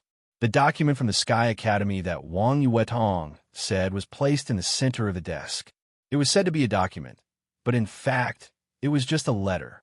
Li Tianlan opened the envelope and read it with no expression on his face. He had read this letter a few days ago, but it was not for him, but for Dongqing Rushi. In addition to the relatively formal letter, all the students who were qualified to receive this letter also received a phone call from the teachers of the 2 academies. Li Tianlan's phone call was from Zhuang Huayang, the principal of the Sky Academy. Today was July 21st. At 3 o'clock in the afternoon on July 23rd, Gu Xingyun, the governor of Kunlun City, would come to Huading accompanied by Gu Qianxuan, the first elder, to talk with the top 50 people on the total credit list of the 2 academies. At that time, all the contents, order, and rules of the maneuver would be fully announced. Li Tianlan threw the letter on the table. He sat in a chair and closed his eyes. He did not meditate. He was sleeping. Now was the only way for him to reach his peak state as soon as possible. Chapter 349. The secular world was like a sea of bitterness, but there were always a few lucky people. Even in the secular world where all living things were bitter, they were still the darling of fate. For Wang Yuedong, her life should not have the so-called sorrow and pressure. As the little princess of the Wang family of Beihai and a genius with wind vein, she might not be as dazzling as her brother Wang Shengxiao's wind and thunder veins, heavenly king heart, and exquisite bone, but a wind vein was worth cultivating in any superpower. However, no one in the Wang family of Beihai had ever strictly supervised and sharpened her martial arts. Whether it was Wang Tianzong or Summer Solstice, they had never made any clear requirements for her from childhood to adulthood. Happiness and happiness had been running through her childhood and girlhood, sweet as a dream. This was a life where she didn't need to worry about anything or struggle for any fantasy. She also practiced martial arts, but she never paid attention to it. 3 years ago, she was at the peak of the ice-condensing realm, and now she still hadn't entered the fire-flaming realm. Wang Yuedong also had some contact with the operation of commercial investment capital. Her sister-in-law, who was internally determined to be the future hostess of the Wang family of Beihai since she was born, was a real genius in this regard. When some famous economists, professors, business tycoons, and financial tycoons taught that sister-in-law, she listened in a lot. The Wang family of Beihai was unrivaled in the field of biological gene technology. There were all kinds of gene potions for different purposes. Wang Yuedong also studied them and used some extremely precious raw materials to make a batch of invaluable facial masks.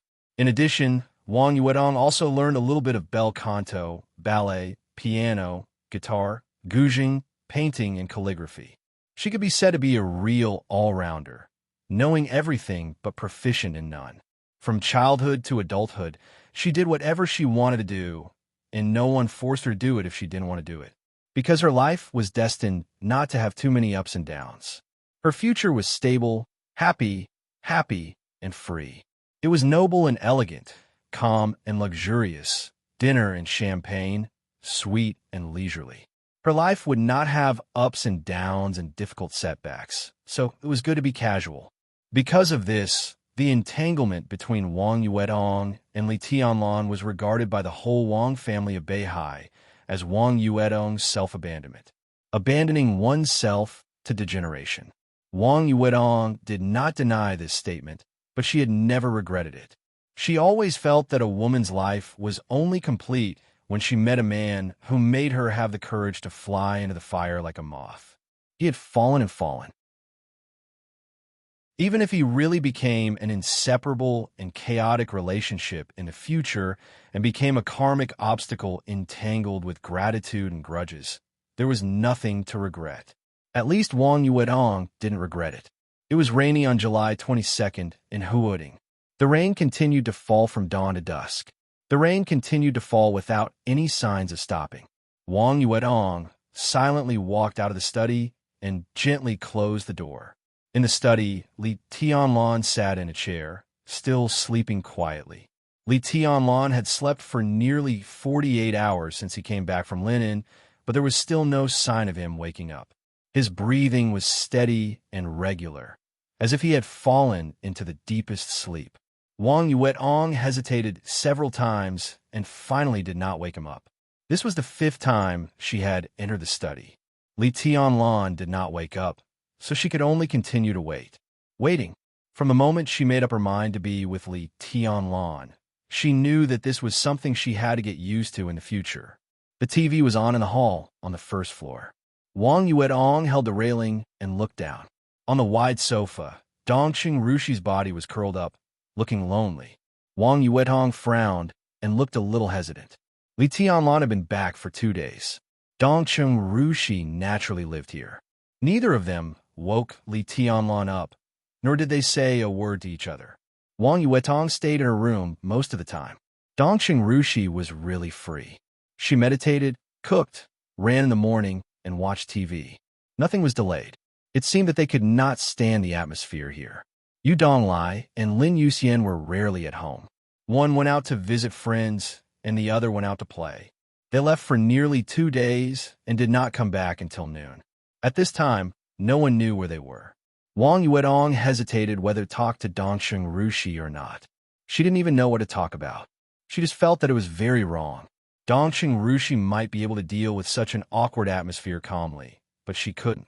Otherwise, she would not have locked herself in the room for 2 days in a row with an attitude close to concession. Wang Yuedong narrowed her eyes and quietly looked at Dongqing Rushi on the sofa downstairs. Dongqing Rushi on the sofa seemed to feel the hostile eyes, so she raised her head. One was up and the other was down, 6 floors high, but they were still clear in each other's eyes.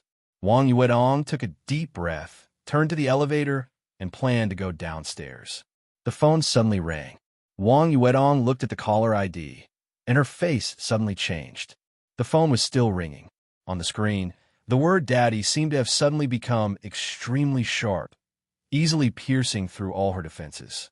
Wang Yuedong's hand, holding the phone, trembled a little. She pressed the answer button and gently said hello. Yuedong, where are you? On the phone, Wang Tianzong's voice was clear and calm, without any extra emotion. In Huoding, Wang Yuedong bit her lip and whispered. During the 3 years when Li Tianlan left, the relationship between her and Wang Tianzong was extremely stiff. They didn't even talk on the phone a few times a year. Wang Tianzong had a headache about his daughter's degeneration, while Wang Yuedong continued to insist in silence. If Li Tianlan didn't appear, the relationship between father and daughter would always be stiff. East Emperor Palace? Wang Tianzong asked. Wang Yuedong's face was a little pale, but she didn't say a word. On the phone, Wang Tianzong seemed to sigh softly. Don't you go back to Yuzhou?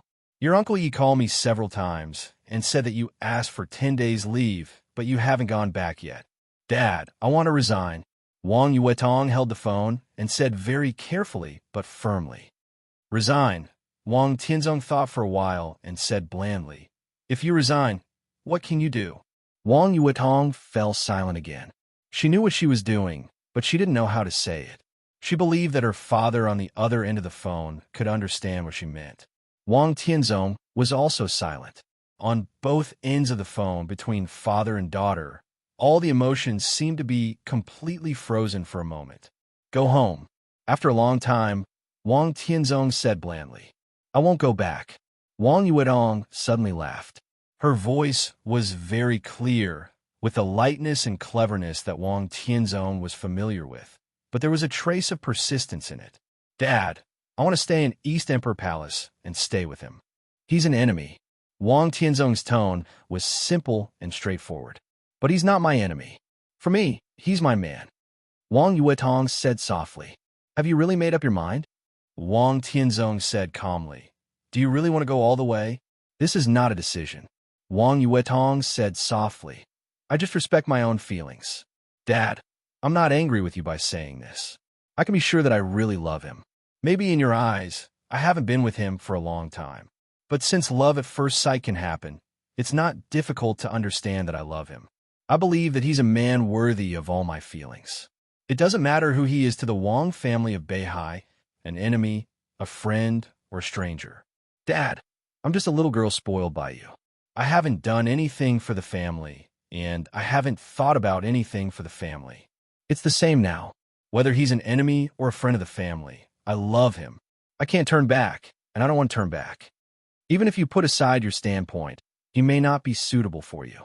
Wang Tianzong said calmly, you can hand over your whole life, but Li Tianlan's life is destined to be more than love. Do you remember my evaluation of Li Tianlan when I first met him? Wang Yuedong's eyes were a little dazed. She remembered the meeting between Li Tianlan and her father in Huoding. At that time, she actually didn't know her father's evaluation of Li Tianlan. Wang Xingxiao conveyed the evaluation to her afterward. Only 8 words. A wolf's ambition was never a good match. I probably know something about the Li family situation over the years, so I can guess Li Tianlan's psychology. Apart from potential, he had nothing else. That was why he wanted so much.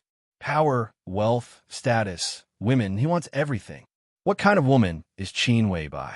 It's no exaggeration to say that if I were 10 years younger, even I would be tempted. Of course, I would just be tempted, and I wouldn't really do anything. No matter who gets such a woman, he should be satisfied. But Li Tianlan is not satisfied. He still wants you, wants Dongxing Rushi.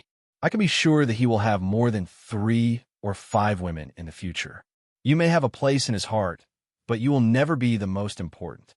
You will always be just one of his many women.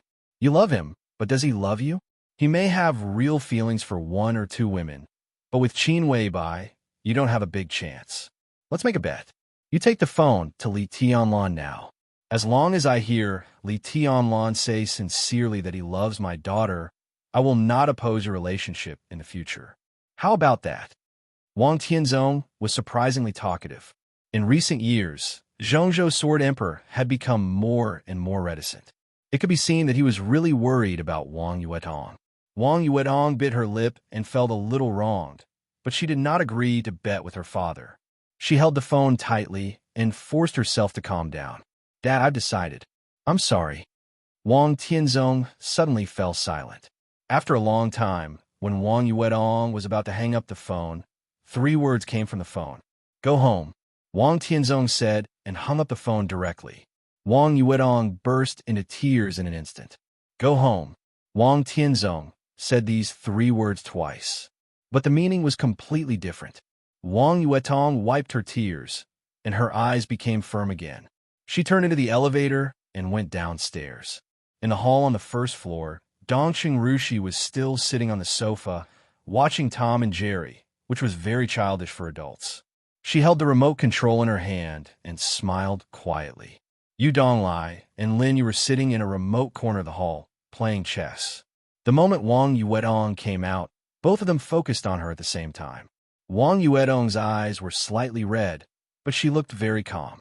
She didn't know until the moment Wang Tianzong hung up the phone, just as she had just braced herself to answer her father's call. There were some things, no matter how reluctant she was, she had to face them. She took a deep breath, walked directly to Dongxing Rushi, reached out her hand, and said blandly, "Give it to me." Chapter 350. The war between women could never be as brutal as the men's fists, but the forms that were displayed were more colorful. There were verbal battles on different occasions, open and covert attacks from every corner, sarcasm and ridicule without batting an eyelid, two extremely beautiful young women from extraordinary family backgrounds. Even if they were to pull each other's hair or ears, it would still be a rare sight to see. This was King lively. Otherwise, why would the ratings of some palace dramas in recent years far exceed those of war dramas? Those rising ratings were not all contributed by sisters, aunts, and aunts. No, young men also loved it. Lin Yuxian was such a man. He liked lively scenes. At present, the battle between Dongxing Rushi and Wang Yuedong seemed to have just begun, but it was enough to make him excited. He sat in the corner of the hall with Yudong Lai and was too lazy to play chess for a while. He looked around and found that there were no snacks around, so he casually lit a cigarette and looked at Dongxing Rushi and Wang Yuetong who were confronting each other. He gloated and muttered to himself, "No, no, no." Yudong Lai shook his head helplessly.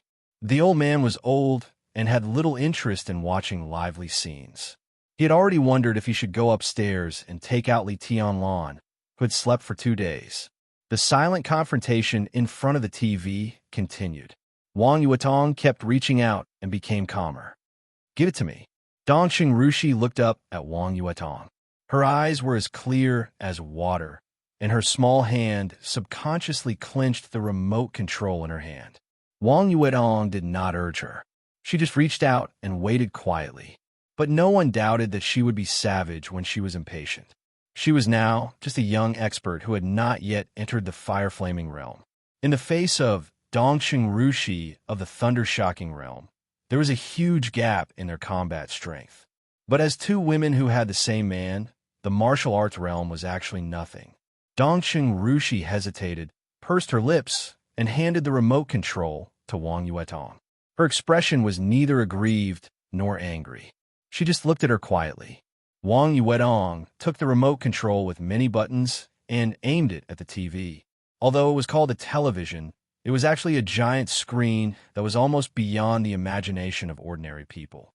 Its specifications were almost equivalent to the sum of 2 giant screens in a movie theater. The screen occupied the entire front wall of the hall, and it was so domineering that it was almost exaggerated. It was installed here by Wang Yuetong herself 3 years ago. It was installed according to the specifications of the Beihai Province Police Department Command Center. All the functions were available, and the TV broadcast function was just the tip of the iceberg. Wang Yuetong pressed several buttons.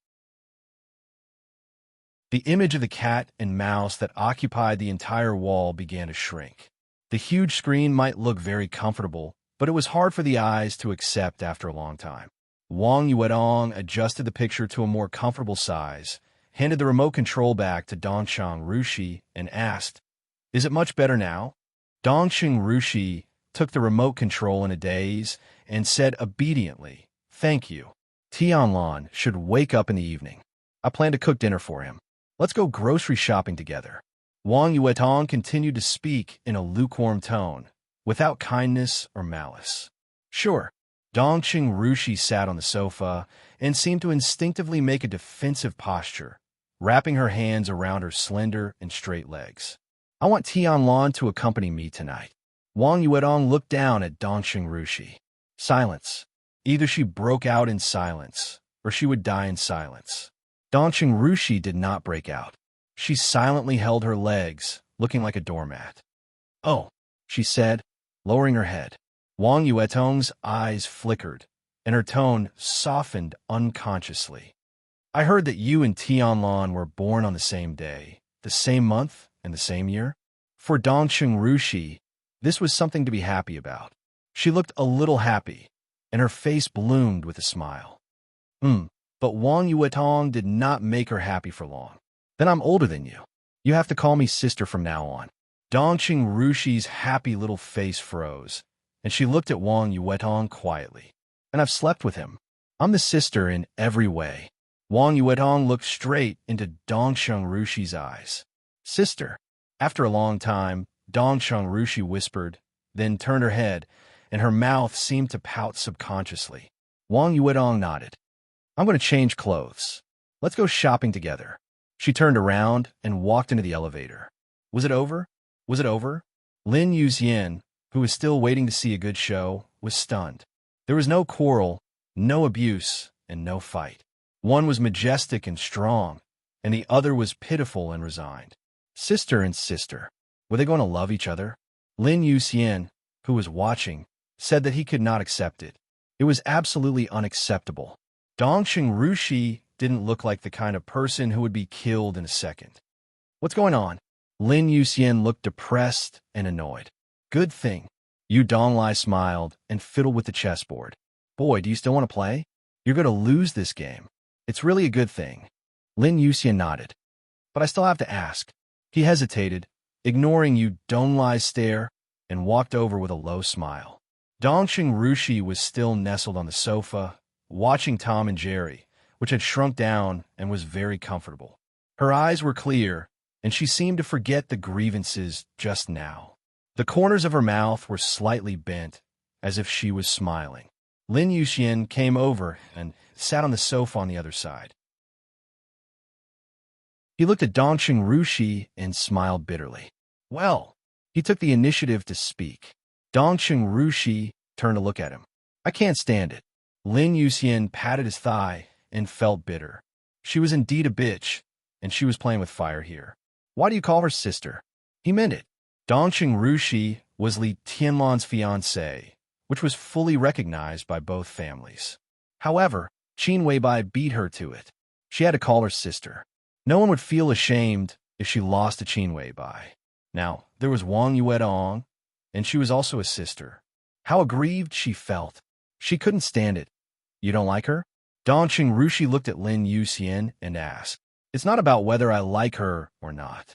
This is your family affair. Although the Lin clan and the Wang family of Beihai have a deep relationship, the Lin clan's position is clear now. I'm not familiar with Yuetong. I haven't even met her before, but I've met her brother once. So if you really want to say who is partial, I will definitely support you. She should call you sister. Lin Yuxian said helplessly. Whatever. Dongqing Rushi was indifferent, without the slightest anger. Don't you feel aggrieved? Lin Yuxian looked curious. Not really. Dongqing Rushi thought for a moment and said softly, Tianlan should be happy in this way. Lin Yuxian was stunned and didn't know what to say for a while. Wang Yuedong, who had always ignored Dongqing Rushi, took the initiative to speak. Dongqing Rushi obediently called her sister. There was no doubt that the two women wanted to make their men happy. Lin Yuxian suddenly lost interest in watching the fun. He suddenly felt a little envious. He envied Li Tianlan's luck. Dongqing Rushi sat cross-legged and straightened her body, holding a pillow. She stared at the screen in front of her seriously, but her eyes were not focused. She thought a lot of things. She thought of Li Tianlan, whom she had heard since she was a child. Li Tianlan, who lived in the depths of her heart and could not be more perfect. Everyone was emphasizing the identity of the fiancé. Grandpa said that he was destined to be a great man in the future, like the current Wang Tianzong, or even like the amazing ancestor of the Wang family of Beihai. Her father said that the Dongqing clan owed him too much. In her memory, it seemed that only her mother had said something different. Her mother said that she would be Li Tianlan's wife in the future, so she owed him. She just hoped that when they were together in the future, she would not forget that the man who became her husband had borne a lot of things that she should have borne. Or responsibilities. Yuzhou, the building of the army headquarters. When Dongqing Wudi, the standing minister of the army headquarters, slammed the documents in his hand on his desk, Lieutenant General Bai Qingzhao, the Deputy Secretary General of the army headquarters, was sitting opposite him and drinking tea with a smile. Bai Qingzhao was one of the backbone generals of the giant group, the eldest son of Bai Zhanfeng, the patriarch of the Bai family, Bai Qingqian's biological brother, and Dongqing Wudi's brother-in-law. He was originally the deputy commander of the Central Theater of Operations. 2 years ago, after Dongqing Wudi entered the army headquarters from the Border Control Corps, the giant group almost used all its resources to transfer Bai Qingzhao to the post of Deputy Secretary General of the army headquarters. The deputy commander of the theater of operations and the deputy secretary general of the army headquarters seemed to be similar. It could only be regarded as a small promotion, but the actual meaning was very different. The president of Zhongzhou State was also the minister of the army headquarters, but he rarely interfered with the daily work of the army headquarters. The daily work of the army headquarters was presided over by the standing minister. In the army headquarters, the role that could check and balance the standing minister was not the two deputy ministers, but the secretary general who did not have the rank of marshal. So 2 years ago, even though Qi Baitsong, the flag bearer of the Special Warfare Group, retired from the position of standing minister, the secretary general was still in office. The strength of the Special Warfare Group still did not suffer too much. Instead, it gained a lot of benefits out of thin air with Qi Baitsong's retirement. Dong Ching-Wudi controlled the army headquarters. After one term, he was bound to replace the secretary general with his own people. This was the beginning of Dong Ching-Wudi establishing his authority in the army. Bai Qingzhao was the only candidate for the secretary general. It could be said that he was one of Dong Ching-Wudi's most trustworthy people. What's wrong? Bai Qingzhao glanced at the documents that Dong Ching-Wudi threw on the table, picked them up casually, and said with a smile, "See for yourself." Dong Ching-Wudi gritted his teeth, and with a gloomy and angry expression, he shouted, "Shameless! A bunch of bastards!" Dong Ching-Wudi rarely completely lost his composure. Even in front of Bai Qingzhao, who could be absolutely trusted, it was a little out of line for him to behave like this. Bai Qingzhao raised his eyebrows and calmly glanced at the documents that Dong Ching-Wudi threw on the table. The documents were delivered by Dong Ching-Wudi's secretary a few minutes ago. At first, both sides didn't take it seriously. Who knew that Dong Ching-Wudi just glanced at them and directly exploded? Bai Qingzhao had no idea that something big would happen in the military that made Dong Ching-Wudi lose his composure like this. The document was very thin. Including the cover, there were only 4 or 5 pages. Bai Qingzhao glanced at the cover and subconsciously narrowed his eyes. On the cover was a pale, golden city, built between 2 snow-capped peaks, majestic and heavy. This was the emblem of Kunlun City. In other words, this was a document from Kunlun City? Bai Qingzhao seemed to think of something and directly opened the document.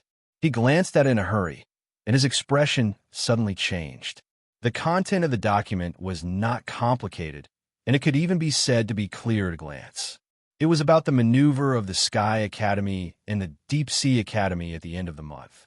Kunlun City officially approved the maneuver applications of the 2 academies.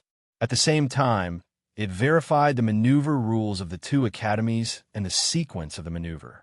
At the end of the document were the seals of Kunlun City, the president's office, and the cabinet. This showed that both the president and the prime minister had approved this document. "You've gone too far." Bai Qingzhao gritted his teeth and suppressed his anger in his tone. Dong Ching-Wudi calmed down instead. He took the document again and glanced at it carefully. Then he threw it on the table with cold eyes. "What do you think?" Bai Qingzhao was silent for a while and asked in a deep voice. Dong Ching-Wudi shook his head with a sneer. "Tianlong grows up too fast. The Li family's comeback also makes some people unable to sit still. So they can't help but be ruthless and make such a maneuver rules. Kunlun City and the Long family of Beihai really have a tacit understanding." "Is there still room for maneuver?" Bai Qingzhao asked in a low voice. As soon as he spoke, he shook his head first and smiled bitterly. If there was really room for maneuver, how could Dong Ching-Wudi lose his composure like this? No matter what they plan in private, at least they do it in line with the rules. Dong Ching-Wudi said. The president, Bai Qingzhao, hesitated. He can't wait for Kunlun City to do this. Dong Ching-Wudi sneered and was a little unhappy. The academics can take advantage of this opportunity to get closer to them. What Kunlun City did was in line with the rules, but it broke them. In this situation, if I want to do something, I can only ignore the rules. The giant group is not powerful enough, so it must ask for help from the academics. This kind of thing can only be good for the academics. Besides, they didn't do it, so we don't hate them. The academics will push the boat with the current. Of course, The president will agree. Bai Qing Zhao was silent. What are you going to do? After a long time, he asked slowly. Do I have a choice? Dongsheng Wudi said calmly. In this situation, I can only take one step at a time. Kunlun City broke the rules, so I can only be lawless for once. Otherwise, what can I do? He glanced at Bai Qing Zhao and smiled bitterly. If he really did nothing this time, then the Bai family and the Dongsheng clan might really break up completely. Fortunately, we're not completely unprepared. Wan Tian has gone to the Eastern Theater of Operations. Isn't this what we're guarding against Kunlun City? Dongsheng Wudi said softly. In this case, the Border Control Corps really can't be saved. Bai Qing Zhao frowned. There's always a deal. Dongsheng Wudi took a deep breath and gritted his teeth. Then he calmly picked up his mobile phone and dialed a number. The phone was quickly connected, and a low voice sounded on the other end of the line. Ziyuan, this is Dongsheng Wudi. How's the scenery in Tiannan? Dongsheng Wudi laughed. He didn't call Wang Wantian, the current commander of the Eastern Theater of Operations, but Ning Ziyuan, the former commander.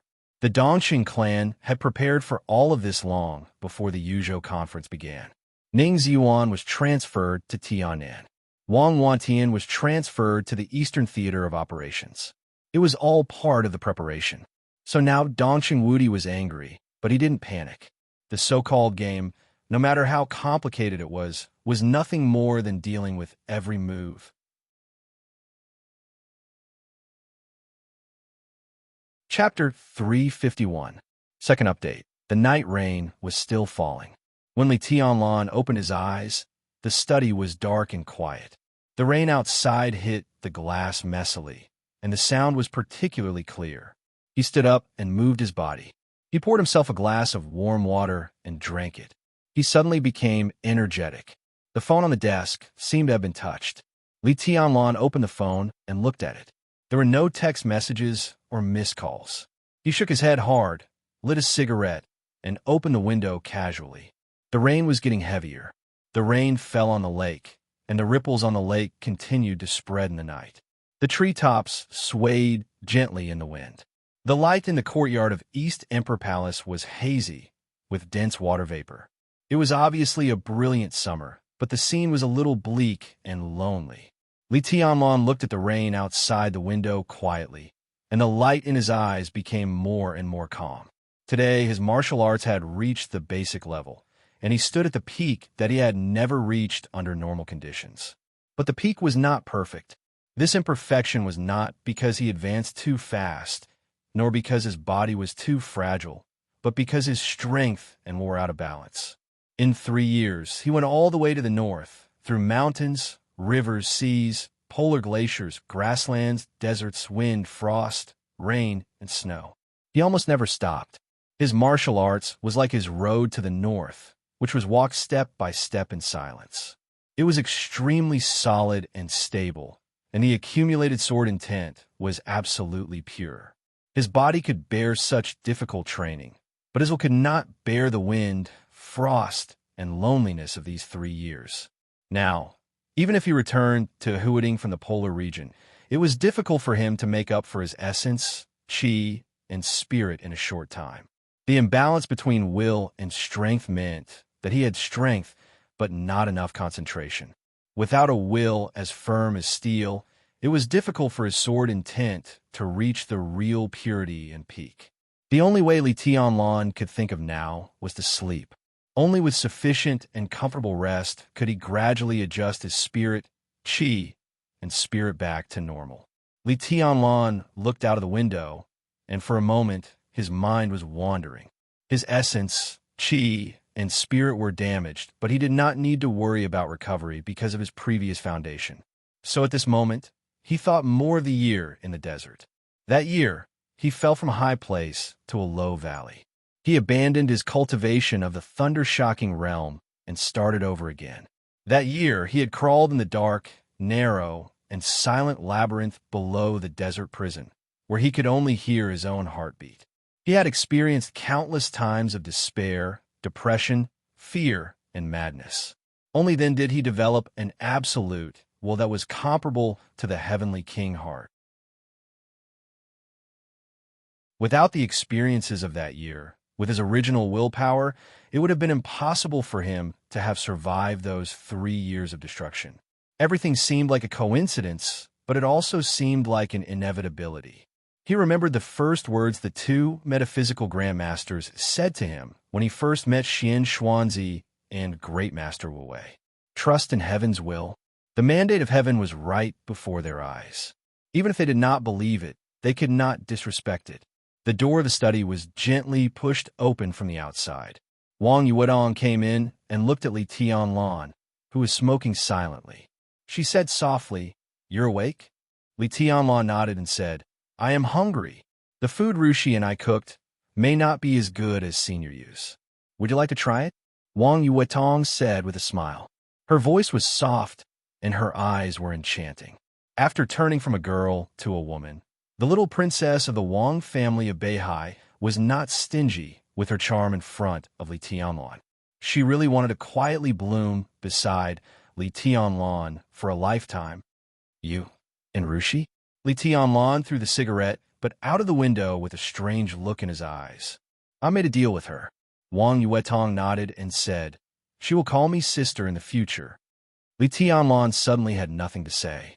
Even if he was an immortal, he could not figure out why Dongxing Rushi called Wang Yuetong sister in a short time. "Of course, I'm destined not to be compared with Sister Little Bai.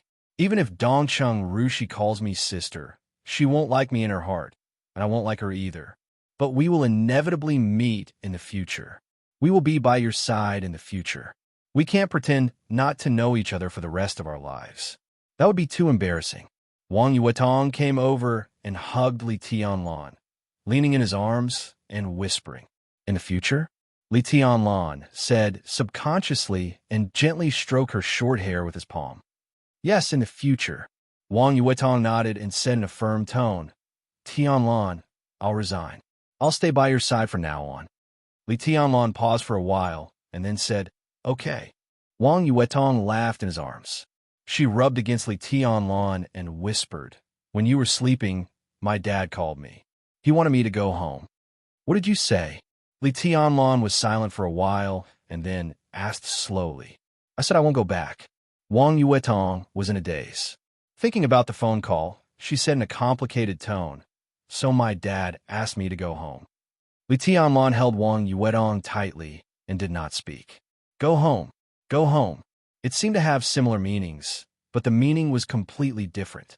The former meant that she would not come back after going home. The latter meant that she would not go back again after going home. At least she would not go back before there was a clear result between Li Tianlan and the Wang family of Beihai. Li Tianlan lowered his head and kissed Wang Yuetong's hair gently. The former little princess trembled slightly in his arms. "Do you regret it?" Li Tianlan whispered. "As long as you don't abandon me in the future, I won't regret it." Wang Yuetong's voice was very soft, almost like a whisper. After all, she was a woman who was so extravagant that she would rather gamble with her life. She would be perturbed, uneasy, confused, and at a loss for such a gamble. As for whether she would regret it or not, it all depended on the man she chose in the end. This responsibility was so heavy that it was clearer than that of the Li family, which was close at hand but far at the same time. "Don't worry." Li Tianlan paused and then said, "Thank you." Wang Yuetong smiled, raised her head, and reached out to touch Li Tianlan's face. She whispered, "When I come back, I will not be the little princess of the Wang family of Beihai, but your woman." Li Tianlan patted her on the back and whispered, "When are you leaving?" "After dinner." Wang Yuetong whispered, "Take me to the airport." Li Tianlan nodded and said, "Okay, I want you to carry me downstairs." Wang Yuetong stepped back from Li Tianlan and opened her arms. Li Tianlan smiled, picked her up, and went downstairs. Everyone downstairs was there. Lin Yuxian and Yu Donglai sat at the dinner table. Dongcheng Rushi was serving rice. The meal was very sumptuous. But because of the relationship between Dongcheng Rushi and Wang Yuetong, the dinner was neither salty nor plain. Li Tianlan had a good appetite. For him, as long as the two women did not fight on the spot, there would be a relatively harmonious day in the future. After dinner, Li Tianlan drove Wang Yuetong to the airport.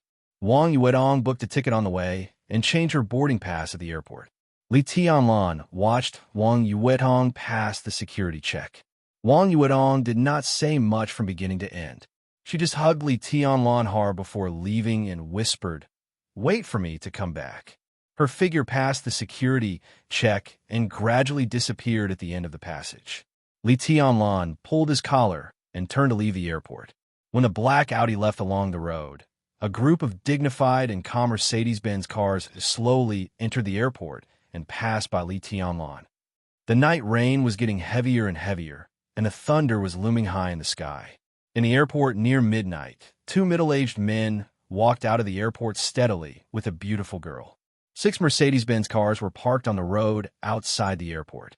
Nearly 20 burly men in uniform black suits stood silently in the rain at night. The moment the 2 men and a woman walked out of the airport in silence, everyone bowed at the same time. "Welcome, Your Highness." The 2 middle-aged men got on the Mercedes-Benz at the front. The beautiful girl got on the other car. The motorcade slowly left the airport. In the Mercedes-Benz at the front, Gu Xingyun, who had arrived in Huiding one day earlier, looked pale and weak. He lowered the window, lit a cigarette, and coughed softly. Gu Qianchuan, who had been with him all the time, received a text message. He took out his mobile phone and looked at it. The corner of his mouth twitched slightly, and he said calmly, "The cabinet and the office of the president have agreed on the rules of the maneuver of the 2 academies." As expected, Gu Xingyun smiled. This is all within the scope of the rules. Rules and rules are often different things, but sometimes they're the same thing. In the special warfare system, no matter what, Kunlun City has the final say. This is both a rule and a rule. What about the giant group? Gu Qianchuan frowned and glanced at Gu Xingyun. Now he had confirmed Gu Xingyun's injury. Even Gu Xingyun was almost completely disabled by the blow of the murderous weapon, and his combat capability was greatly reduced. It was impossible for him to recover without a few years. Even if he had time, it would depend on his own luck.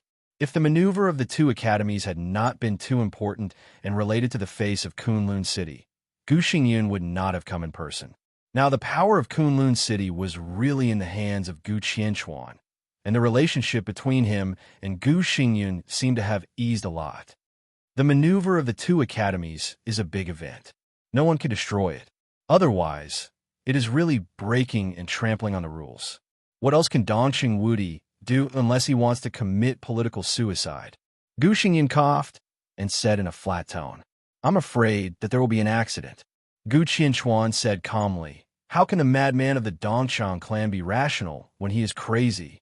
"That's true." Gu Xingyun nodded. "But the question is it worth it for Li Tianlan?" He glanced at Gu Qianchuan and continued, "And even if there's an accident, you are there. If an accident really happens, you will personally kill Li Tianlan in the maneuver." He paused and said gloomily, "At any cost." Gu Qianchuan narrowed his eyes, nodded, and said, "Where are we going?" "The Sky Academy?" "To Winter Mountain."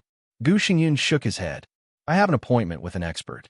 Maybe he can give us some advice about the future situation." Gu Qianchuan nodded with a smile, but he curled his lips calmly. "What kind of so-called expert are you thinking?" "Bullshit. Isn't it your cheap father-in-law, Xian Xuanzi?"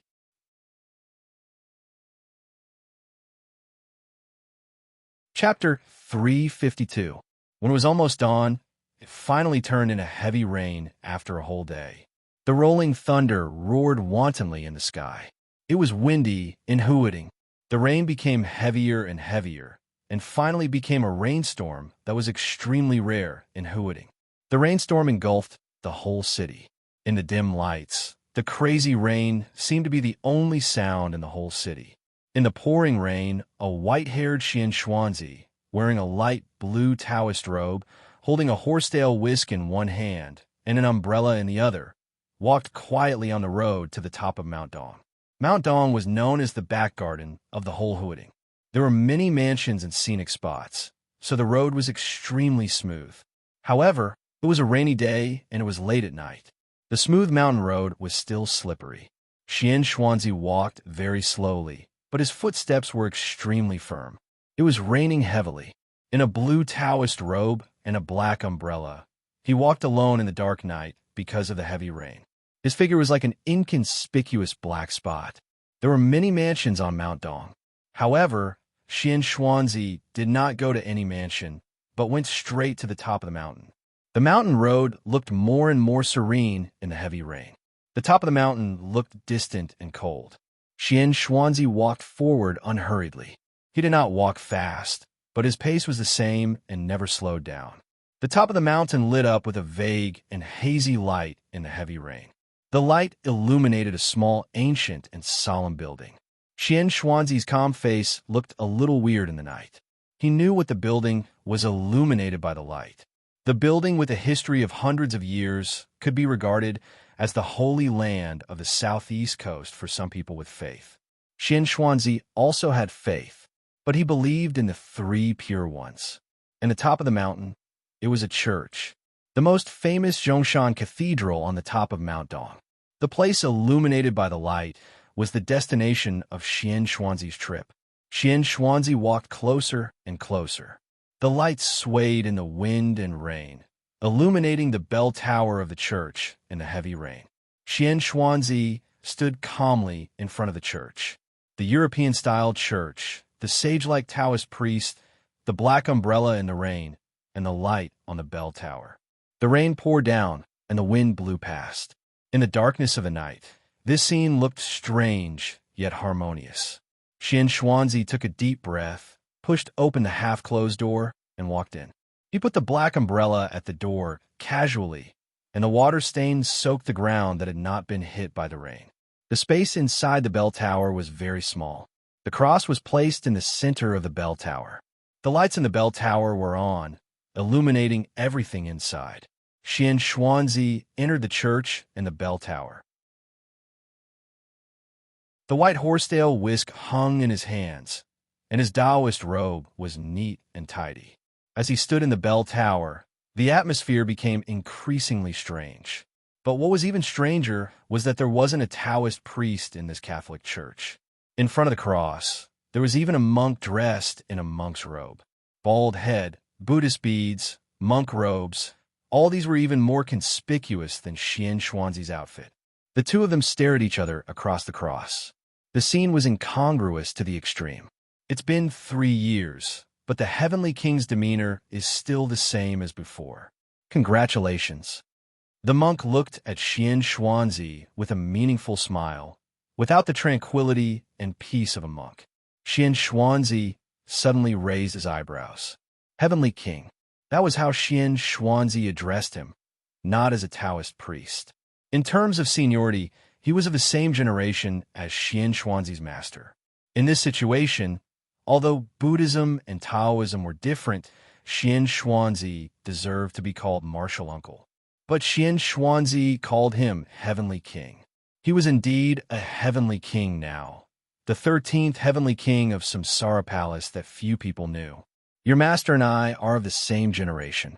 Xian Xuanzi narrowed his eyes and said indifferently, My master is gone, so you're no longer an elder.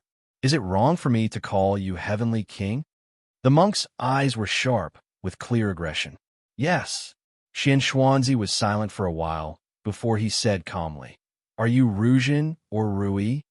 He knew that great Master Wu Wei had 2 disciples, and he had even seen them more than once, but he had never seriously remembered their Buddhist names before. I'm Ruzhin. The monk put his palms together and saluted. Are you here tonight for revenge? Xian Xuanzi's eyes were a little strange, with self-mockery. 3 years ago, I stabbed the horsetail whisk into Wu Wei's heart with my own hands. Are you here for this cause and effect? Heavenly King, you misunderstood me. Ruzhin insisted on calling Xian Xuanzi, with a smile, impeccable. Xian Xuanzi smiled and looked at the rain through the window of the bell tower. The winter mountain under the rain was full of vitality.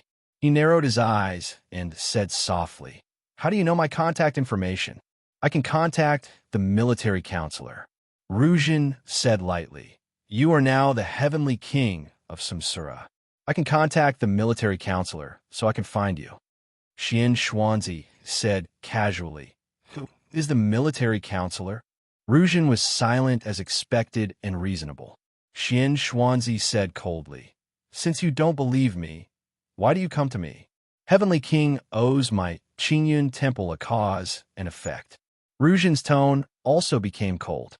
3 years ago, Xian Xuanzi went to Qingyun temple to visit Great Master Wu Wei and directly stabbed the horsetail whisk in his hand into Great Master Wu Wei's heart.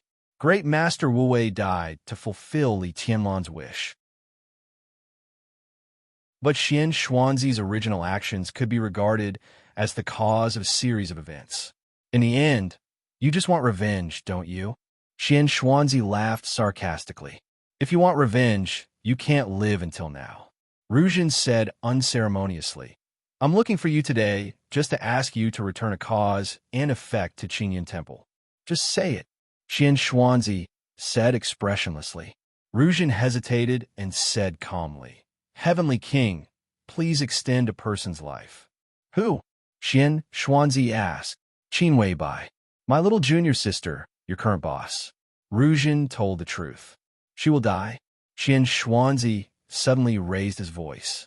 The reason why he joined the Samsara Palace was that Qin Weibai promised him that she would return his daughter's freedom when Kunlun City was destroyed. But now Qin Weibai was going to die.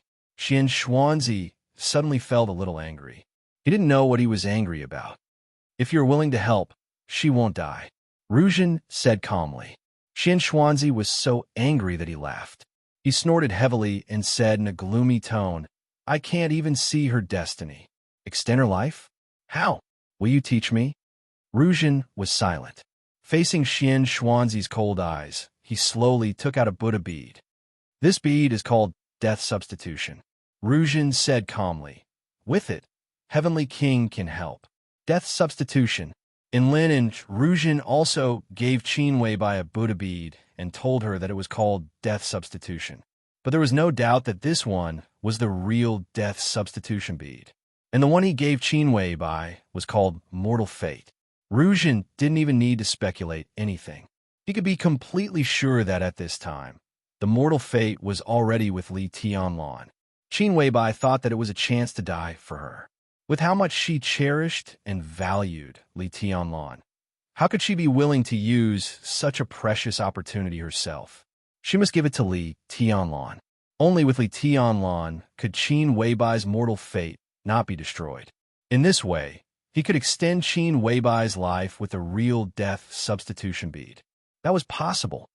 Death substitution, Xian Xuanzi muttered to himself, and his eyes narrowed. Is it the Buddha's relic of that senior? It's the Grandmaster's relic. Ruzhin nodded and handed the Buddha bead to Xian Xuanzi. I didn't expect there to be such a thing.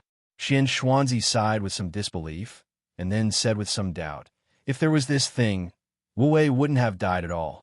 Why, Master said 3 years ago that he could live, but he had to die." There was finally a trace of sadness in Ruzhin's eyes. Great Master Wu Wei might be the only one who knew Qin Weibai's origin, and because of this, he could see the future. Before he left Death Substitution and Mortal Fate. He seemed to have arranged everything today quietly. He could not die because of the Death Substitution bead. He had to die. In addition to fulfilling Li Tianlan's wish, it was more to leave Qin Weibai the last glimmer of life. Another fool who actively seeks death. Xian Xuanzi thought of Great Master Wu Wei and muttered to himself. Ruzhin didn't speak. "Is it worth it?" Xian Xuanzi asked. "Is it worth it for an adopted daughter who is not your biological daughter?" Ruzhin looked silent. "What is Qin Weibai's origin?" Xian Xuanzi looked at Ruzhin and said, "Wu Wei erased all traces for her. As for her origin, it was also well hidden. The Wang family of Beihai, Kunlun City, and Zhongzhou State have investigated, but they found nothing. Do you know? She came from a small mountain village in the southwest." Xian Xuanzi said flatly, "When Master met my junior sister, I was there.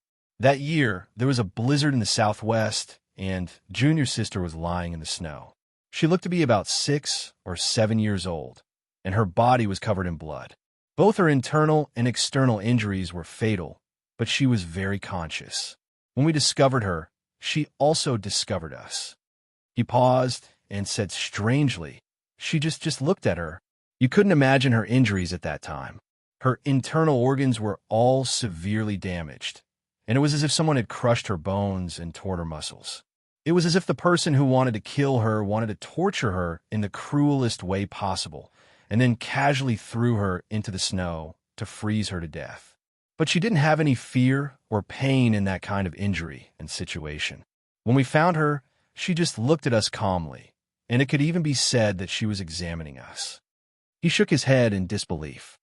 Later, Master took my junior sister back and took good care of her for more than a year.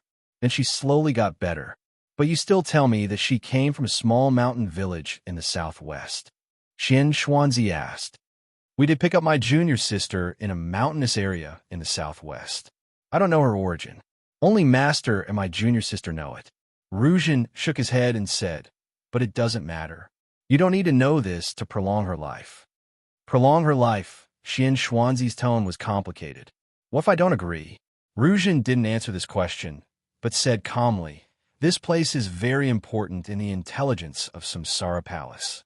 It is said that several private priests are secret pawns of Kunlun City. It's a good place. It's surrounded by rich people. Maybe some secrets can be exposed when someone prays. Even if there are no secrets, it's a good place to build a stronghold here. Ruzhin looked at Qian Xuanzi, whose expression changed a little, and said slowly, I asked you to meet, and you asked me to wait for you here. I'm afraid you don't just want to see me, do you?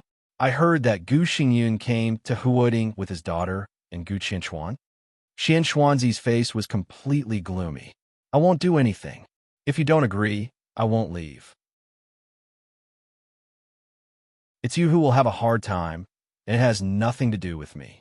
If you die, you'll pay back the karma. Ruzhin's smile was a little cold. But the problem is, as the only metaphysics grandmaster left in Zhongzhou State, are you willing to die? Qian Xuanzi's lips trembled fiercely. Of course, he was unwilling to die, not for the so-called status and reputation, but for his daughter and granddaughter. Even if I'm willing to take action, it's too late today. There's not enough time. Qian Xuanzi took a deep breath and clenched the death scapegoat bead in his hand. Enough time, Ruzhin said calmly. Just right. Not enough time. Qian Xuanzi was a little irritable. The death scapegoat bead also needs someone to die for it. Where's the person? To die for Qin Weibai, it must be someone who has something to do with her. If the person is not here, then other arrangements are needed. There's not enough time. There's no need for other arrangements. Ruzhin said softly. All of Qian Xuanzi's words suddenly stopped. He looked straight at Ruzhin. Ruzhin laughed. She's my little junior sister. I have something to do with her, right? And Lin and Qin Weibai asked him about his future plans. He said that everything was up to fate. Tonight, in the bell tower of this church, this was his fate. Qian Xuanzi then understood why Ruzhin, who had been out of this world, was so unworldly tonight. Ruzhin slowly sat on the ground. I have nothing to worry about. He said, come on. I want to serve my master as soon as possible.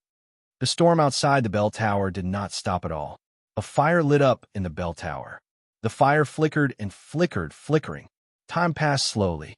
The mountain road in the heavy rain in Winter Mountain lit up. A row of Mercedes cars passed through the heavy rain at night and slowly stopped in front of the church. Gu Xingyan got out of the car alone, looked up at the light of the bell tower, and turned to look at the girl who got out of another car. You go up with me. Gu Xingyan glanced at the girl and said calmly. The light in the bell tower seemed to dim a little. Qian Xuanzi sat alone in the bell tower, and his face was a little pale. The death scapegoat bead in his hand had completely disappeared. Ruzhin, it also disappeared. Only some dust was floating in the air and finally fell to the ground. It was blown away by the wind outside the window and disappeared. Qian Xuanzi, Wu Wei. In addition, Ruzhin, a real eminent monk, finally used a death scapegoat bead to exchange for a trace of Qin Weibai's earthly fate. Another fool, Qian Xuanzi whispered. There were footsteps outside the bell tower. The door of the attic was pushed open. Gu Xingyun's figure appeared at the door. Behind him was a girl who was about 20 years old. A picturesque and picturesque young girl with a beauty that could topple cities. The girl was tall and slender, and her face was delicate and beautiful. She wore a light green dress, and her eyes were bright and beautiful. Her long hair fluttered in the wind, and every move she made was filled with the liveliness and charm of youth. She was very obedient and gentle. She stood there casually, but for a moment, she seemed to suppress the light. Vaguely, she had a kind of charm that could steal people's souls. Gu Xingyun stared at the girl, and the corners of his mouth were trembling. Unconsciously, his face was already covered with tears. "Qingsheng, this is Grandpa." Gu Xingyun looked at Xian Xuanzi and said calmly.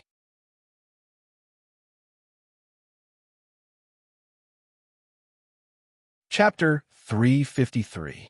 As the heir of the Wang family of Beihai and one of the most eye-catching protagonists of the maneuver of the two academies, Wang Shengxiao knew the content of the maneuver even faster than Dong Xingwudi.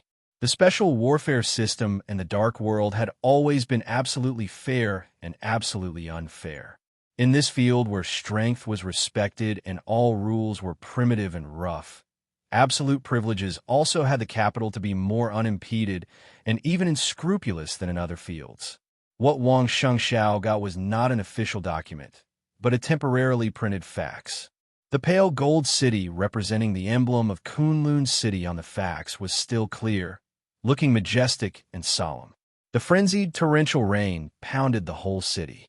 In the luxury suite on the top floor of the Huading chief mansion, Wang Shengxiao, who had just taken a bath and was wearing a bathrobe, looked at the pale gold city on the fax with cold and sarcastic eyes. There was only the emblem of Kunlun City on the fax, without the signatures of the office of the president and the cabinet. It could be seen that as soon as this information was sent out of Kunlun City, it was immediately sent to Huading, even at the same speed as it was sent to the office of the president and the cabinet. When countless big shots in Zhongzhou State, including the presidents of the two academies, did not know the rules and content of the final maneuver, Wang Shengxiao had read the information twice. The information approved by Kunlun City was not complicated, and the content was relatively simple. It was about the content and rules of the final maneuver of the two academies. The content was almost the same as the rules of every previous maneuver. The only change was just a few words, and they were concentrated on the first line of the first page. But the change of just a few words was enough to make the final maneuver extraordinary. Wang Shengxiao threw the information in his hand aside, his face indifferent. The subtle changes in the information were undoubtedly extremely beneficial to him, but there was no joy in his expression, only a trace of subtle but real sarcasm. "It's superfluous. I have a guilty conscience." He glanced at the information on the table and whispered to himself, "What's superfluous?" A hoarse but extremely sexy voice sounded behind Wang Shengxiao. Song Ci, who was also in a bathrobe, came over, tilted her head, and wiped her long hair with a towel. Wang Shengxiao moved his body. Song Ci sat in Wang Shengxiao's arms and handed him the towel. "You help me. Kunlun City has already set the rules for the final maneuver of the two academies. It's ridiculous." Wang Shengxiao carefully wiped Song Ci's long hair and said in a calm tone. From his angle, Song Ci's slender neck and beautiful side face were clearly visible. After the passion faded, there was still a flush on her face, which made her lonely and indifferent aura dissipate a lot, making her look charming and languid. Song Ci picked up the document and glanced at it. She suddenly raised her eyebrows and chuckled. "So exaggerated?" She saw the first detailed rule at first glance. The minute changes that were enough to affect the overall situation were all in the first one. "I really don't know how nervous Kunlun City is to come up with such a rule." Song Ci didn't continue to read. She threw the materials aside, sat in Wang Shengxiao's arms, and put her arms around his neck. They can't afford to lose. Wang Shengxiao put his arms around Song Ci's slender waist without any excess fat and shook his head. The short rise time is still the most obvious weakness of Kunlun City. If Gu Hanzhan loses to Li Tianlan in the final maneuver, the reputation of Kunlun City is bound to be greatly affected. The key is that Li Tianlan's identity is too sensitive. He's the heir of the Li family. If Gu Hanzhan loses, it's tantamount to telling everyone that even if the Gu family overthrew the Li family and became the war god clan of Zhongzhou State, they will never catch up with the Li family. But what Kunlun City is doing now may not be very glorious, and they even drag you into it. Why did Uncle Wang agree? Song Si was a little confused. She looked at Wang Xingxiao, whose face was a little ugly, and twisted her body subtly in his arms. Feeling the change of his face, Song Si laughed. It was not coquettish, but with a kind of indescribable wildness. Behave yourself. Wang Xingxiao slapped Song Si's plump buttocks, shook his head, and said, I think my father should be tired of continuing to entangle with the Li family. Kunlun City wants to drag me into this, but they are the masterminds after all. This time, the impact on the Wang family of Beihai is not big, and the impact mainly depends on the result. If we lose, Kunlun City's action this time is because they have a guilty conscience. But if we win and guide them well, this time, the cooperation between Kunlun City and the Wang family of Beihai will be like a lion fighting a rabbit, and the impact may not be so bad. Song Si casually played with a strand of her black hair, thinking without saying a word. When thinking about problems, Song Si was like an unsheathed sword, shining brightly. Even in front of Wang Xingxiao, her elegance was still not reduced. I can get this information, so Gu Hanzhan must have gotten it earlier than me. Wang Xingxiao put his arms around Song Si and said calmly, he should be here soon. So soon?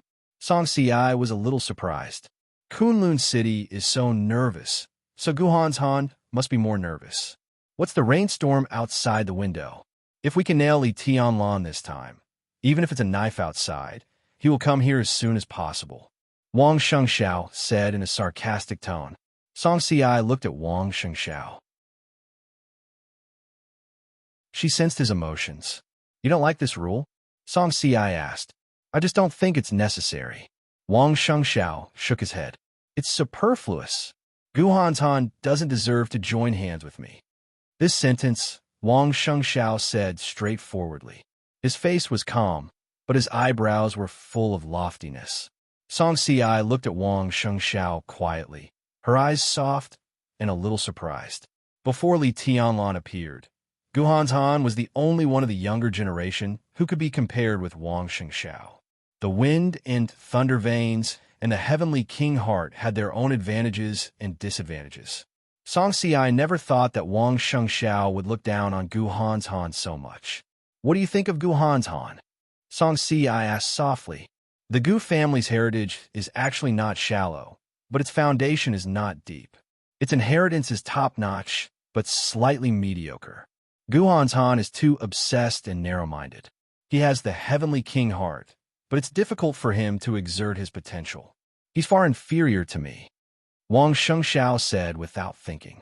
What about Li Tianlan? Song Si asked softly. Wang Xingxiao looked hesitant. Amazing talent. In any era, Li Tianlan can be said to be the kind of person with unparalleled talent. There are too many fetters ahead of him. It's not easy to rebuild the Li family. He wants too much. Although the Li family is making a comeback, Li Tianlan's road has not really begun. Since he entered the secular world, he has been dormant for 3 years after the final battle of Heaven Capital. What does he want in his style of doing? Now he has no chance to show it at all, and I don't know. If he can win the final maneuver, he will have a little chance to exert his revenge. Wang Xingxiao said slowly. Speaking of Li Tianlan himself, he is a very pure person, and his boldness in martial arts is beyond the reach of ordinary people. If I were him, I would be inferior to him, and he would be inferior to me. Song Si looked at Wang Xingxiao with a smile in her eyes and eyebrows. She liked this kind of Wang Xingxiao, who commented on his future enemies in a straightforward and confident manner. He never overestimated others or despised his opponents. When he talked about others, he was always measuring himself. There was a kind of boldness and broad-mindedness that could look at the whole world. He might not be as pure as Li Tianlan, But this kind of Wang Shengxiao was what the Wang family of Beihai needed most. Otherwise, he would not have said that if their roles were reversed, he would be inferior to Li Tianlan, and Li Tianlan would be inferior to him. The doorbell rang. "Look, it's coming," Wang Shengxiao said with a chuckle. Song Si stood up in Wang Shengxiao's arms and stretched lazily. "I'm going back to my room to sleep." Wang Shengxiao also stood up and nodded casually. Song Si returned to the room in a bathrobe. Wang Shengxiao, who was also in a bathrobe, opened the door.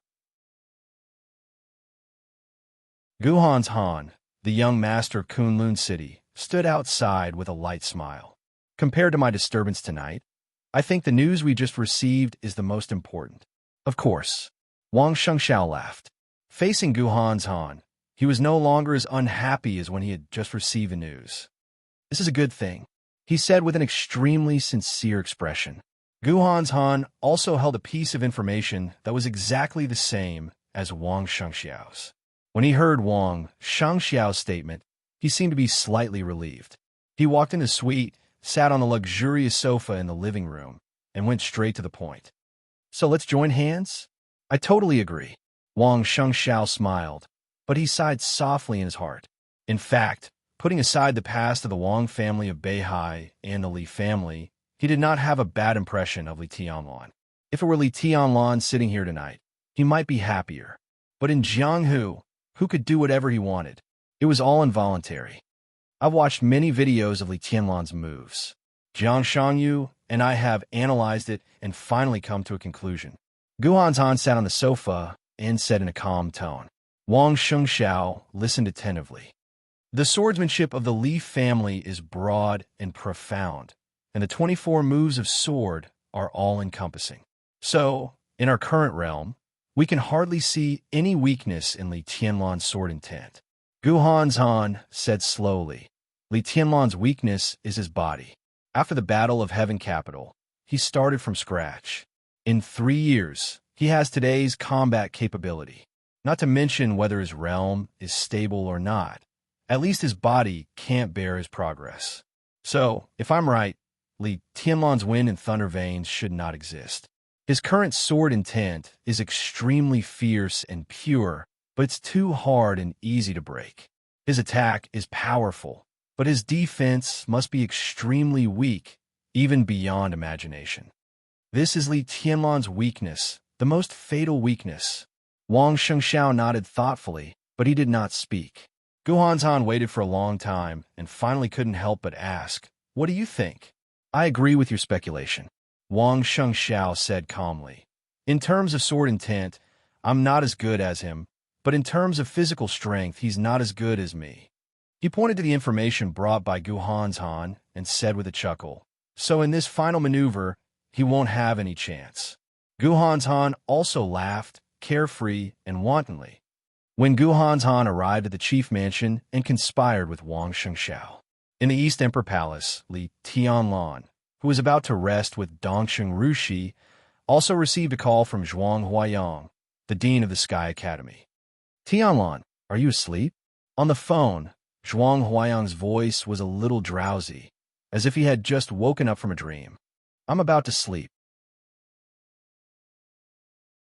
Li Tianlan smiled, but his hand slid down Dongsheng Rushi's neckline and held her soft and plump breasts, which were like mutton fat warm jade.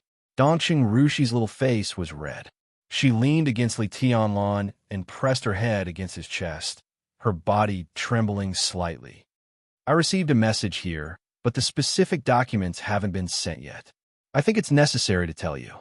Zhuang Huayang smiled and said in a serious tone. Li Tianlan had almost never heard Zhuang Huayang speak in this tone. He frowned, reached out his hand from Dongsheng Rushi's collar, and said calmly, "Principal, go ahead." Zhuang Huayang did not speak for a while. Dongsheng Rushi, who was leaning on him, was still pressing her head against Li Tianlan. From a moment Li Tianlan put his claws in, she had been pushing against it. Now that he pulled his claws out, the daughter of the Dongchang clan was still pushing against it, even harder and harder. Li Tianlan didn't know whether to laugh or cry. He got out of bed. Dongsheng Rushi, whose hair was a little messy, raised her head and stared at Li Tianlan with hazy eyes. "It's like this," Zhuang Huayang finally said. "The rules of the final maneuver have been determined, as well as the sequence of the maneuver." Li Tianlan seemed to realize something and narrowed his eyes. "What is the content of the first drill?" He took the initiative to ask. This time, Zhuang Huayang was silent for a long time before he slowly said, "It's a tactical drill, teamwork, and reconnaissance." His voice was very soft, but the meaning behind it was extremely rich. Li Tianlan finally sneered. Kunlun City is really bold. Tactical drills, reconnaissance, and camouflage were all very normal drill subjects. The first item, which was also the initial content of the maneuver of the two academies, focused on teamwork. The focus of teamwork was on teamwork.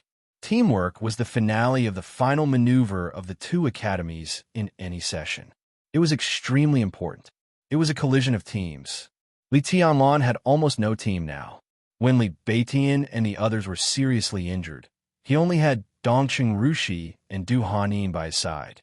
What he was going to face was the phantom world of Wang, Sheng Xiao, and Song Xiai. It was the 3,000 world of Gu Hanshan and Jiang Shangyu. There were also many teams attached to the Phantom World and the 3,000 World. Simply speaking, on the first day of the maneuver, Li Tianlan would face the cooperation of several super teams. "I got it." Li Tianlan took a deep breath and said blandly. Zhuang Huayang wanted to say something, but stopped on second thought. Finally, he silently hung up the phone. He knew very well what the main purpose of the office of the president agreeing to this plan was. Li Tianlan was an ally of the academics. After all, not all allies were completely close. Li Tianlan hung up the phone and did not speak for a long time. Dongqing Rushi, who quietly took off her pajamas and hid her body in the quilt, said softly, "What's wrong?" "Nothing." Li Tianlan laughed.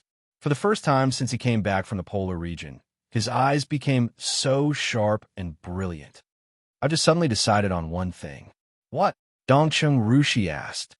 "You can join the East Emperor Palace, but on the day of the final maneuver, I hope you and Du Hanin can abstain." Li Tianlan said slowly, word by word. His eyes changed, like a messy rainstorm, like a blazing wildfire. Wind, frost, rain, snow, the scorching sun and stars alternated repeatedly in his eyes, and finally turned into determination. The final maneuver was his first step to the stage of Zhongzhou State. Now Li Honghe had fallen from the invincible realm. Qin Weibai and Situ Songyue went to Snow Country.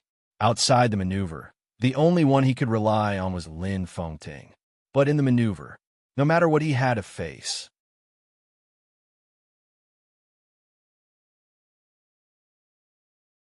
Chapter 354. For nearly a decade in Zhongzhou State, there had always been a saying in the military that was unpresentable but taken for granted. The Border Praetorian Corps, known as the most elite super-large comprehensive corps in Zhongzhou State, could even be said to be the private army of the Dongqing clan. In the beginning, Zhongzhou State had secretly called it the Dongqing Corps, but after receiving different degrees of warnings, everyone realized how powerful it was.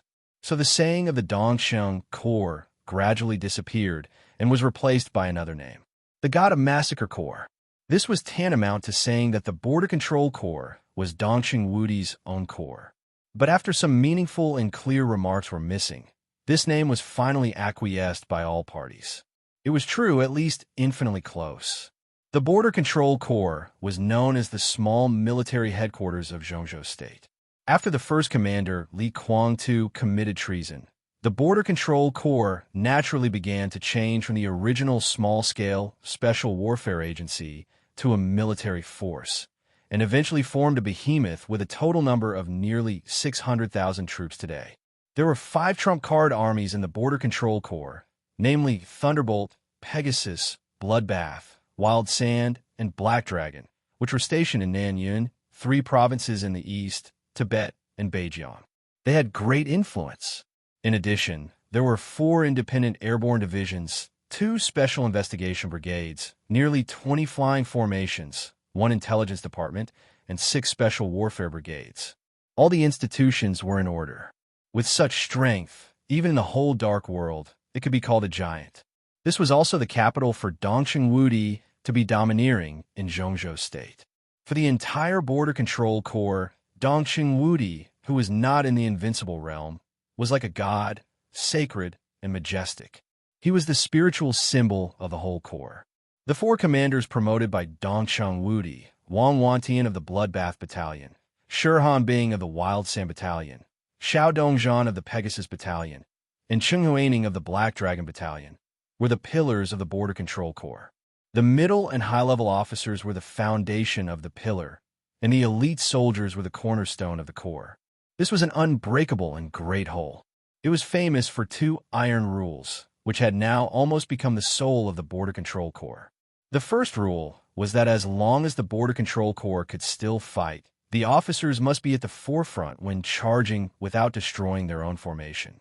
The officers must be at the end when retreating. The marshal was at the forefront, followed by the general, followed by the colonel, and then the lieutenant. The second rule was that under no circumstances would the Border Control Corps keep any captives. Dongxing Wudi once said something that shocked the whole Zhongzhou State. "My soldiers are fighting, not King staying behind to look after children." That's what he said, and that's what he did. Dongxing Wudi had been in charge of the Border Control Corps for more than 20 years. There had been countless border conflicts with the superpowers in the Dark World, India, Snow Country, Anan State, and Gaoshan. No one who made an enemy out of him would survive.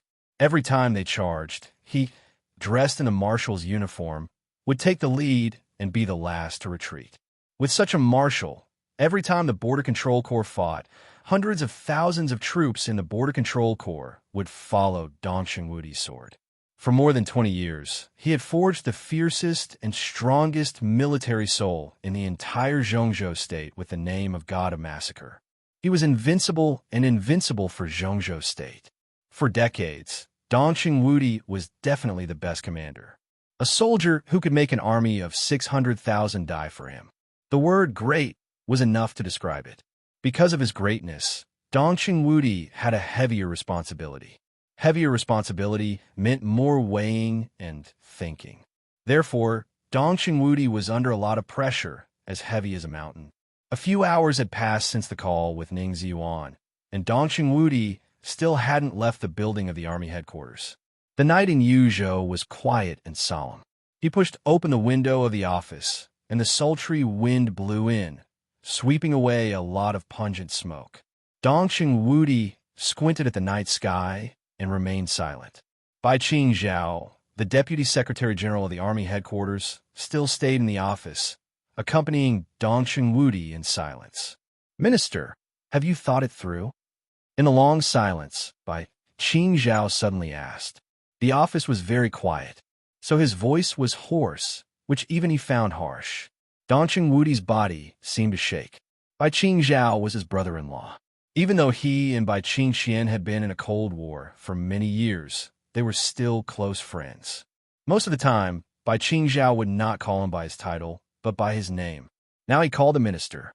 It could be seen how important Dongxing Wudi's next decision was, especially for the relationship between the Bai family and the Dongxing clan. The document of Kunlun City with the seals of the office of the president and the cabinet was still on the desk. The content of the first maneuver in the document was extremely dazzling. Teamwork. Without thinking at all, Dongxing Wudi knew what Li Tianlan would face in the final maneuver. He would face Wang Shengxiao, Gu Hanzhan, Jiang Shangyu, Song Ci, and others, plus their team. Most of the main forces of the East Emperor Palace were seriously injured. Even if the East Emperor Palace was in its heyday, with Li Tianlan, it would be difficult to face such a lineup. Li Tianlan seemed to be doomed. Whether he could survive the final maneuver and make a comeback, the Li family, which was still alone, could not decide. Sai City, which had lost its strength and the murderous weapon-setting sun, could not decide. Samsara Palace, which was out of reach, could not decide. Only the giant group and Dongxing Wudi had the power and strength to intervene in the final maneuver. As for the academics and the office of the president, they agreed to the document and were waiting for Dong Xingwudi's decision. Bai Qingzhao looked at Dong Xingwudi's back. His eyes were extremely complicated.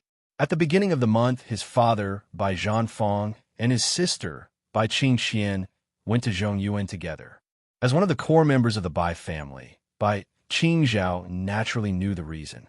Li Tianlan's life and death now seemed to be decided in the final maneuver, but in fact, it was in the hands of Dong Xingwudi. No one would doubt that the Dongxing clan did not have this power. As long as Dong Xingwudi was willing to pay the price, not to mention a few young people, even if Gu Xingyun recovered from his injury and joined hands with Wang Tianzong, Li Tianlan would not die. But Dong Xingwudi's willingness or unwillingness was a swing between family and country.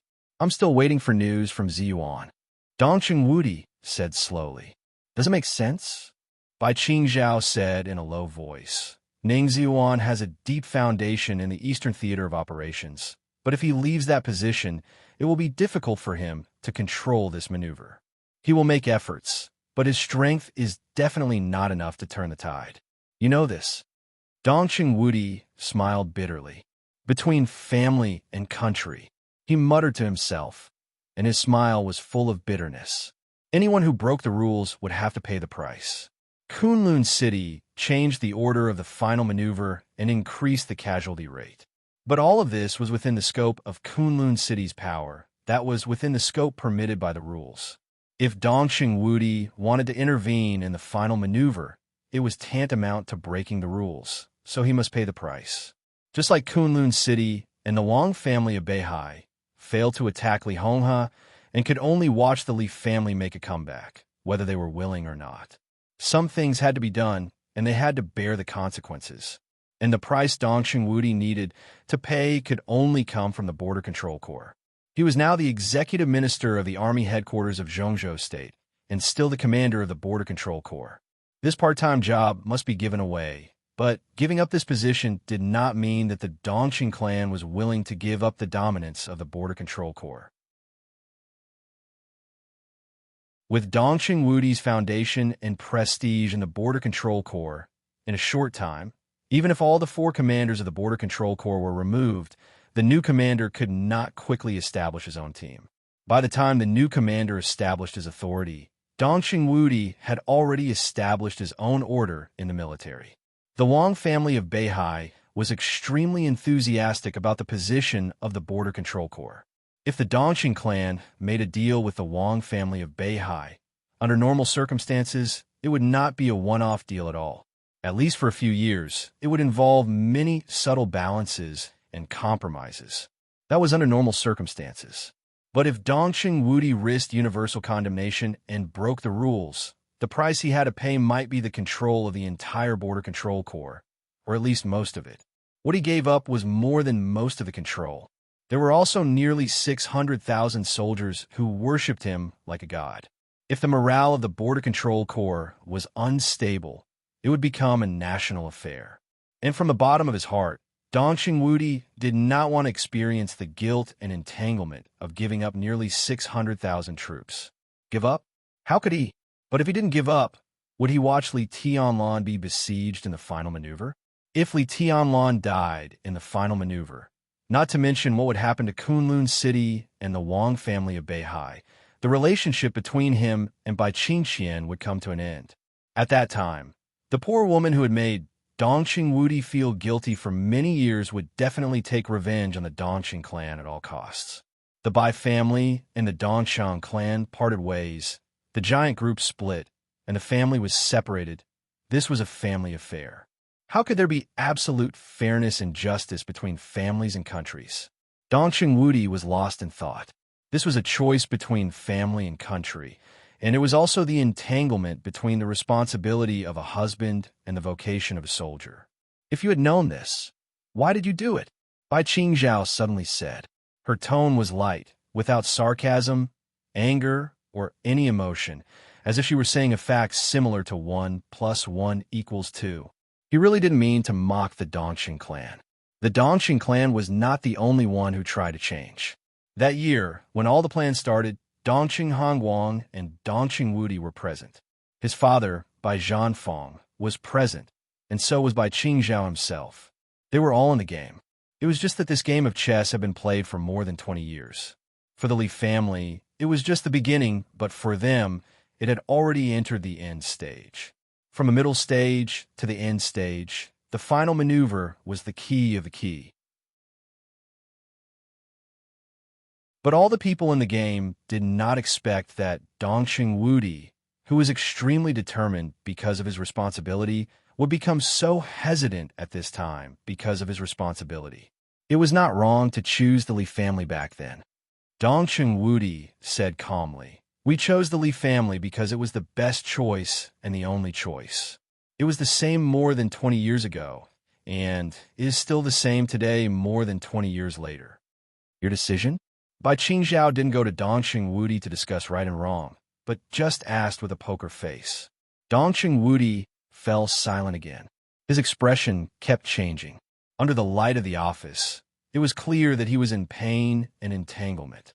"No matter what decision you make, I will understand you," Bai Qingzhao said softly.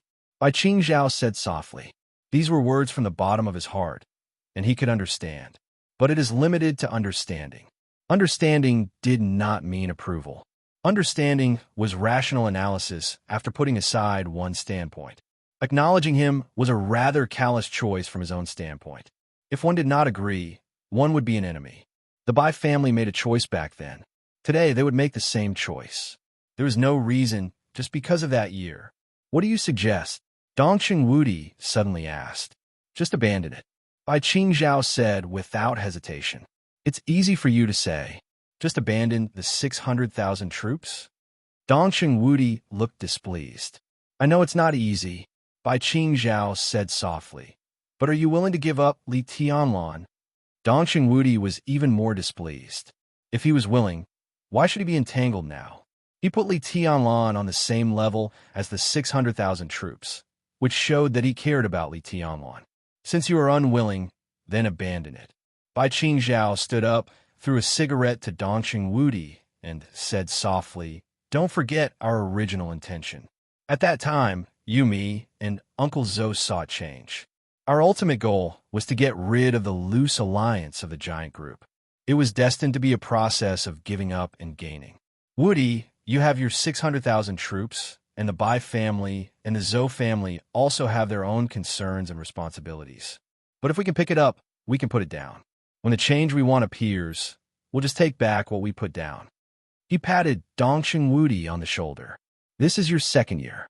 You have at least 8 years. Why can't you afford to wait? If you abandon the Border Control Corps, you will still be the executive minister of the army headquarters of Zhongzhou State."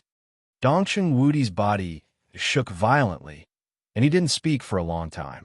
The moon outside the window was rising. The army headquarters building was dark, and the sky was full of stars. After a long time, Dongqing Wudi picked up his mobile phone. Ning Ziyuan hadn't replied to him yet. He had left the Eastern Theater of Operations. It would take time for many things to work, at least overnight. "Get the car ready," Dongqing Wudi said in a low voice. "Go to the Hidden Dragon Sea. I want to meet the president in person." Bai Qingzhao's body relaxed quietly, and a smile appeared at the corner of his mouth. Dongqing Wudi walked out of the office, took out his mobile phone, and dialed the phone number of General Wang Wantian, the former commander of the Blood Battalion of the Border Control Corps and the current commander of the Eastern Theater of Operations. "Marshal." The phone was quickly connected. Wang Wantian's steady voice sounded extremely powerful. "Wantian, prepare according to plan number 2. Inform Huaining. Time is pressing. You have to hurry." Dongqing Wudi rubbed his temples, and his tone was a little tired. There was a moment of silence on the other end of the phone. Wang Wantian's deep voice sounded again. "Marshal, have you really decided?" Dongqing Wudi smiled, a little self-deprecating. "Go ahead." He gave the order in a calm tone. Wang Wantian took a deep breath, said yes, and then hung up the phone. Dongqing Wudi put down his mobile phone, walked out of the army headquarters building, and looked at the starry sky above. Between family and country. In his decades, someone had told him that when the country was about to fall, how could the family survive? Someone had also told him that the bounden duty of soldier was to protect the family and defend the country. But no one had ever told him how to choose between family and country. So the choice he made tonight was his own. The country was not broken. The family was about to fall.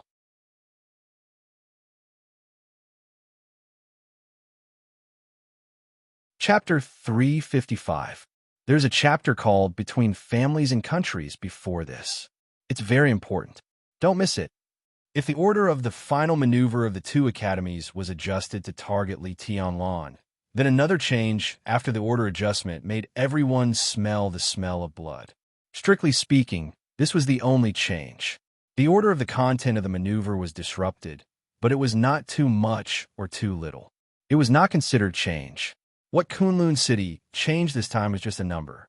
In the first round of the final maneuver of the two academies, the predicted casualty rate of the teamwork combat was 55%. Compared with the 30% in the last session, the extra 25% was destined to be a bloody fight to the death. Allowing more than half of the casualty rate was tantamount to Kunlun City telling everyone that they could be ruthless in teamwork combat without worrying about everything. It also foreshadowed Wang Xingxiao and Gu Hanzhan to be ruthless to Li Tianlan, the heavenly son of Zhongzhou State, the heir of the Li family, the first person of the young generation. In the maneuver, if they were unlucky, they might become part of the 55% casualty rate. Li Tianlan could clearly feel the gloomy smell of blood and killing intent behind the fluctuation of this index. Because of this, he asked Dongcheng Rushi and Du Hanin to abstain and chose to face everyone by himself.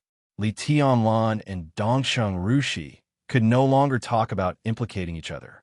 But there was no doubt that if she really accompanied Li Tianlan to the battlefield, Wang Xingxiao and Gu Hanzhan would definitely kill her. A daughter of the Dongcheng clan who had no position was worth winning over by anyone, but once she took a clear side, she would be an enemy. In the maneuver that seemed to be absolutely fair, there was no need to talk nonsense in the face of the enemy. Li Tianlan didn't think he would lose in the maneuver. But at the critical moment, it was really difficult for him to guarantee that he could take care of the people around him. Whether it was for Dongcheng Rushi herself, or because of his relationship with the Dongcheng clan, Li Tianlan didn't want any accident to happen to Dongcheng Rushi. It was late at night when he persuaded Dongcheng Rushi, which was the early morning of July 23rd. That afternoon, Li Tianlan and Dongcheng Rushi appeared in the Sky Academy. Before preparing to attend the symposium held by Gu Xingyun, Li Tianlan went to the ward of Li Beitian and others. Li Beitian, Su Chu, and Ning Qiancheng. The three of them were real brothers in hardship. They lay side by side on the bed, looking gloomy. Du Hanin, Yu Qingyan, and Yi Huayu stood in the ward helplessly. The atmosphere was so oppressive that it almost froze. When Li Tianlan and Dongcheng Rushi walked in, they just looked at him. The atmosphere became even more oppressive. What happened? Li Tianlan raised his eyebrows. Ning Qiancheng, who was closest to the door, glanced at him and shook his head with a bitter smile. He did not speak. Li Tianlan glanced around and fixed his eyes on Du Hanin. Du Hanin calmly waved a document in her hand.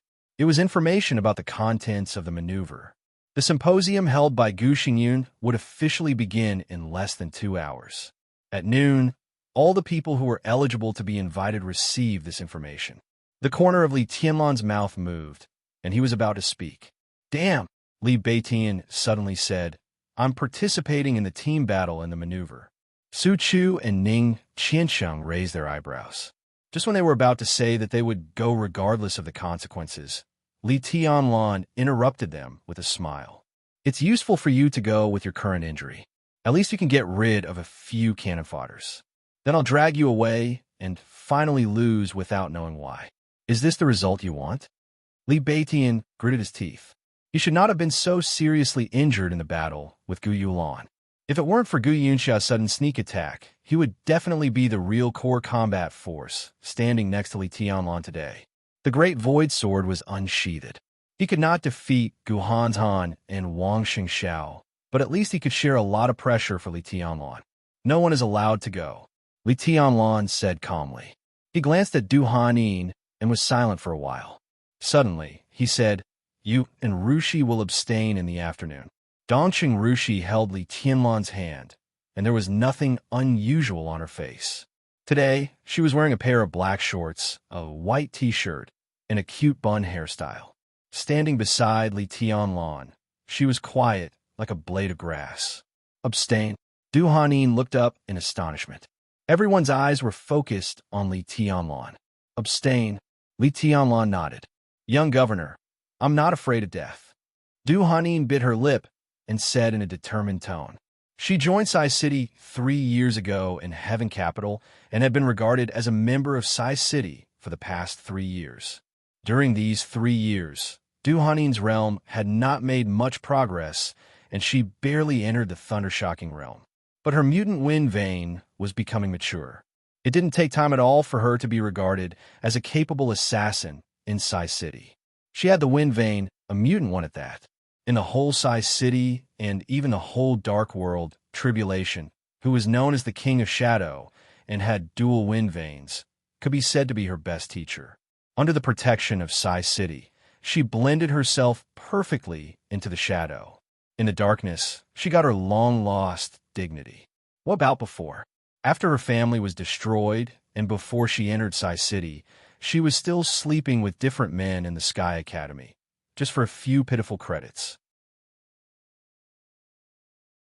Du Hanin was willing to die for Sai City and the young governor of Sai City just for the small but significant changes in the past 3 years. I don't doubt your determination, Li Tianlan said softly, but it's meaningless. The opponent's lineup this time looks really luxurious. We don't have such a lineup, so we have to admit that we can't compete with them. It's not shameful to abstain temporarily. You'll have nothing if you die. You won't play a role here in the future. I alone am enough for the maneuver here. He paused and continued. If you follow me, I'm afraid that I won't be able to take care of you and will be distracted. This was the reason to persuade Dongqing Rushi.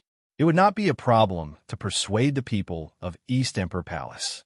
I was thinking that when you came back, East Emperor Palace would make a killing in the final maneuver, and our brothers would be in the limelight. Now, Ning Qianxing laughed self-deprecatingly and bitterly. Our future is not in the Sky Academy. Li Tianlan laughed. This is just a starting point. The sky of our future is in the south. He looked at Ning Qianxing meaningfully. The south? Everyone was a little surprised. At this time in Zhongzhou State, most people would think that Li Tianlan would develop in the north or in Jiangzhou after graduation. Situ Songyue, the governor of Sai City, used the national weapon setting sun to seriously injure Gu Xingyan. Under the anger of the higher-ups, Sai City suffered heavy losses. Liaodong and Longjiang province had now fallen into the hands of Kunlun City and the Wang family of Beihai respectively. But in Guangdong, Sai City still had the final say. As the young governor of Sai City, it was natural for Li Tianlan to go to Guangdong. Jiangzhou was the place where the Li family made a comeback, and the political wealth left by Wu Zhengmin was enough to make Li Tianlan go smoothly.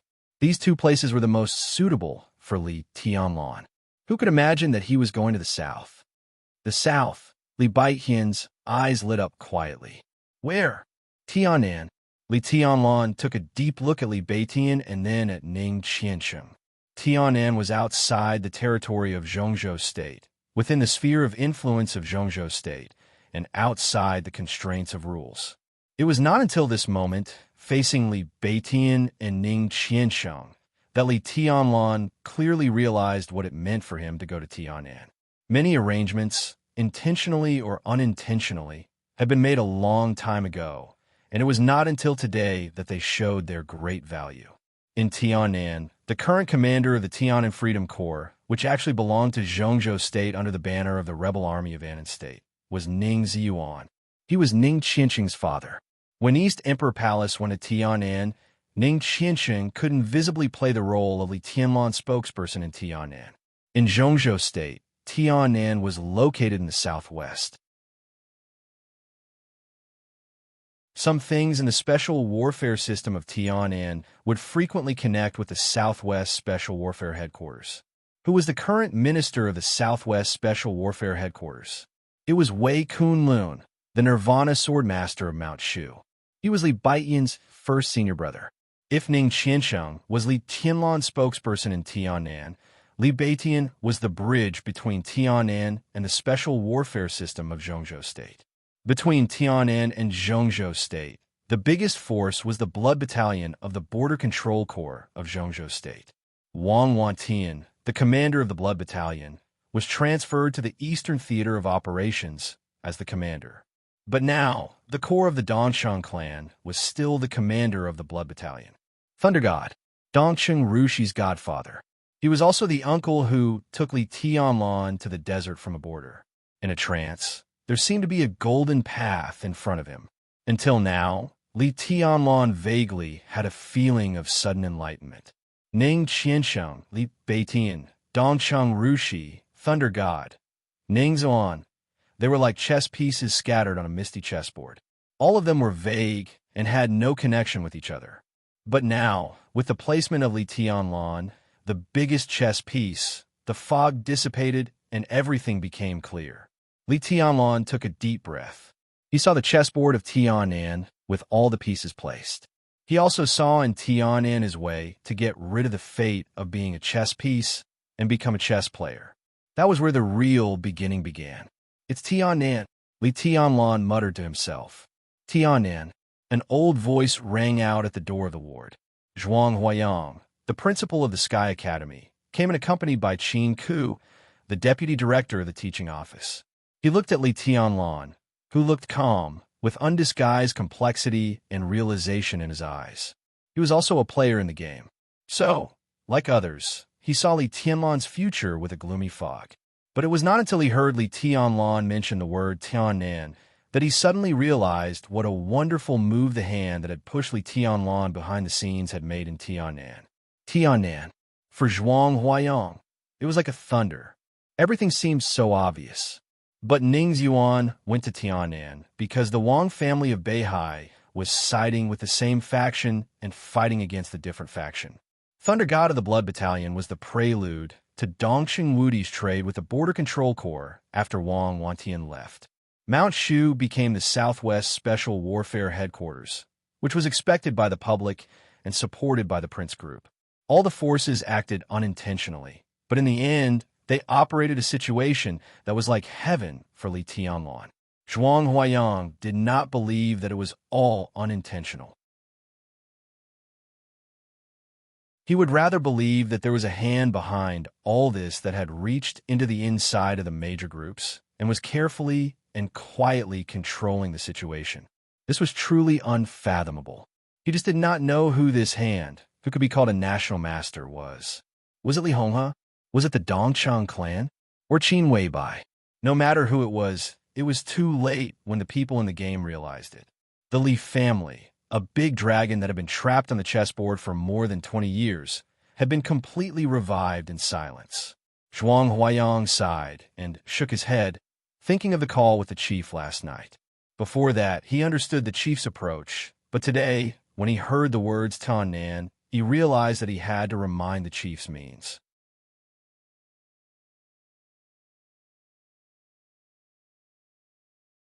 Chapter 356.